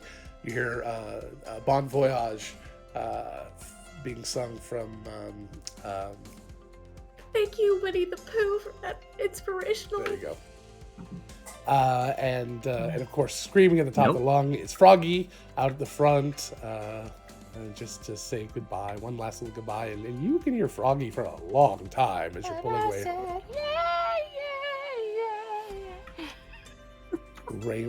Everyone's dressed in rainbow colors and just doing fluctuations behind Froggy. I'm not really good enough to be Pooh. I think you got it wrong. Oh, dear, look at this paperwork. Whatever am I gonna do? God, that's so good. Bonnie gets on one of the beds and pulls out her violin and starts playing a little bit, just kind of absent-mindedly at this point. Well, you don't need your throat for that, so that's probably very soothing. Merrick will pull out the blacksmith's puzzle and try to work out something new out of it. Val's gonna knock on the ambassador's door very quietly. Like, if she's asleep, she doesn't want to wake her up. But she just, like, raps gently with her knuckle. So you're going to the 3rd train car, the private train car? Yeah. Okay. And you knock, there's no answer. Okay. So just loud enough to be heard on the other side of the door, but not loud enough to wake somebody up if they're sleeping. Ambassador, we're here if you need anything. Please just let us know. Okay. And then she's gonna leave. Adelaide's going to take a walk the other direction. Just filling time. Okay. Merrick, I was never good at spelling. And Merrick, Arthur roll me a throws D12. away the paper. Who? Merrick, I missed what was said. roll me a d12 real quick. Okay. I got a 7.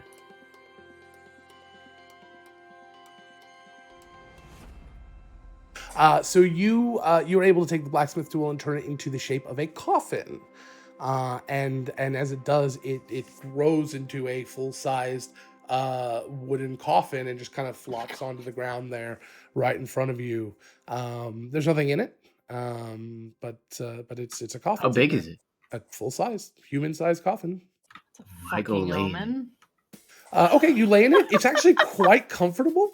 Even though it's just wood, it feels padded. You feel very, very comfortable. To the rest of you, Arthur, you fall asleep. Arthur doesn't move, like does not move, looks dead. And over the course of about 30 seconds or so, all of the color pales from his face. And he literally isn't breathing or anything. Val's panicking in cleric. Smack his face. Oh my god! As you kind of rouse him, he wakes up, and as he wakes up, the color just comes right back up, and he sits up, and he's like, "That's great. It's really comfortable." I want one of those. I'm pretty sure you look dead. I feel great. Val, I think as a cleric, you're familiar with a spell that does this, that makes somebody look dead even though they're not. I can't remember the spell. Okay. You feign death. But it is there is a spell that does that, and this is that. But also you'll find out through learning it. Feign death. Okay, you'll find out about learning about it through other means, through identify that it also will provide enough air for 24 hours that you can actually be buried in it and dug back up. There's no, you don't need food or anything during that time either. Everybody needs food. One other thing that I would test when trying this out is putting a gold coin in on the pillow. There's no actual pillow. Oh, okay. It just feels like there is if you lay in it. Got it. So toss a coin in, okay, and try to figure out how to undo the puzzle. Okay, so you put a coin in and you start to undo the puzzle. As you grab any spot on it, and you just kind of start twisting the box, knowing and willing it to return back to its puzzle form. It shrinks quickly down. The gold coin just shoots out in random direction, almost at high speed, and just kind of patings off the wall there. Mandy patings, and it just folds back into the puzzle. It hits brindle hooves. And you hear, oh my god, my kidney! Oh no. That's one. From the other room. No, sorry, that's the character now. Okay. Merrick, just because we're running a little bit late here, we're going to go ahead and pull along. At what point do you pull out the wooden coin that you pilfered from the other room? Before retiring for the evening. Okay, you pull it out and you look down, and you're not sure if you should have looked at it sooner, because a symbol is sitting on the top of this coin that you did not expect to see. It is the Birchfield Eye.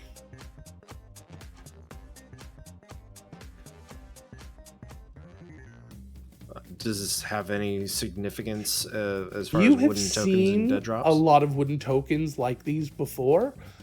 Specifically, I think Riku used them. I think you've seen a few other of the NPCs use them. Usually they are magic items that are one-time use that you would break to get the magic out of. Okay. And I assume other people see this as you're taking it out? Yep. What you got there? Addy? Well, I found it in a dead drop from one of the members of my family. Can I see? Not sure exactly what it does. Yeah, sure. Oh, you don't know that's from somebody from your family necessarily. Oh, you mean extended family. I'm sorry. Yeah. Got it. Family with a capital The capital F. T, the capital F. Got it. I would like to spend a couple minutes with the coin and ritual cast identify. So on as the you coin. ritual cast identify and learn about it, you get the idea that this the magic here is it's a message, and it will be delivered when it is cracked, but it doesn't tell you what the message is or who it's from. All right. There's no judge, is there? There's no Given- imposter. Given that this was clearly meant for you, Merrick, you wanna crack it open and see what the message is? Sure. No secrets. And Get no cracking on that. Ooh, hold out the note paper. All right. He cracks it. As you crack it, it kind of pops and jumps down to the ground, and you feel the magic kind of thaumaturgy. If any doors were open, slam the doors, slam the windows shut. This kind of ghostly fog comes up from it, and a kind of illusionary version of Helmsfar appears.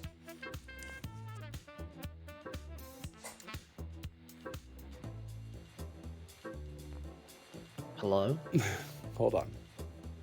Barrack. Adelaide. Bonnie. Val. Arthur. And it kind of looks around as it says each of your names, almost like it can see who's here. You're not sure how that bit of magic, if it is actually doing that, it didn't, but it definitely stops at each of you as it says your names. And then it kind of looks around the rest of the room. As you may have guessed, there is no ambassador. Well, there is, and she is going to Sweetwater. We will be taking care of her.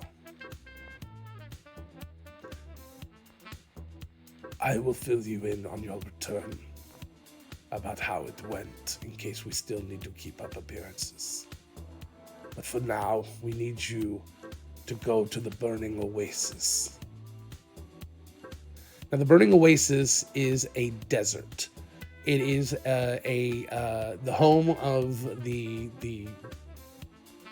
ancient civilization of Fire Ganassi. Specifically, there are many massive cities. It's a huge archaeological location, and has a lot of legends surrounding it. It is called the Burning Oasis because to Fire Ganassi, it is. The whole entire desert is an oasis, their home. But to pretty much anyone else, it is literally just hell.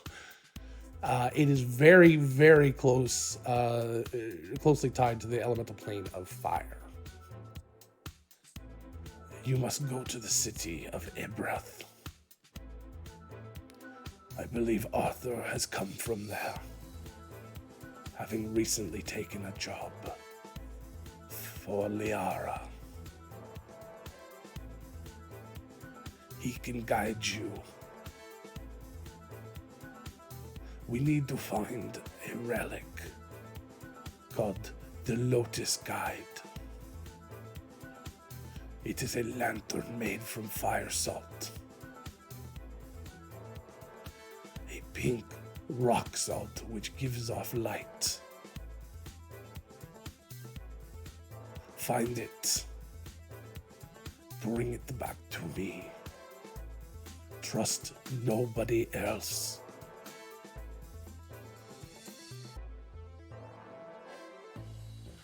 It will help us find and stop whoever has the manipulator. Right. So we And manipulate the the manipulator. The smoke just kind of dissipates in that moment.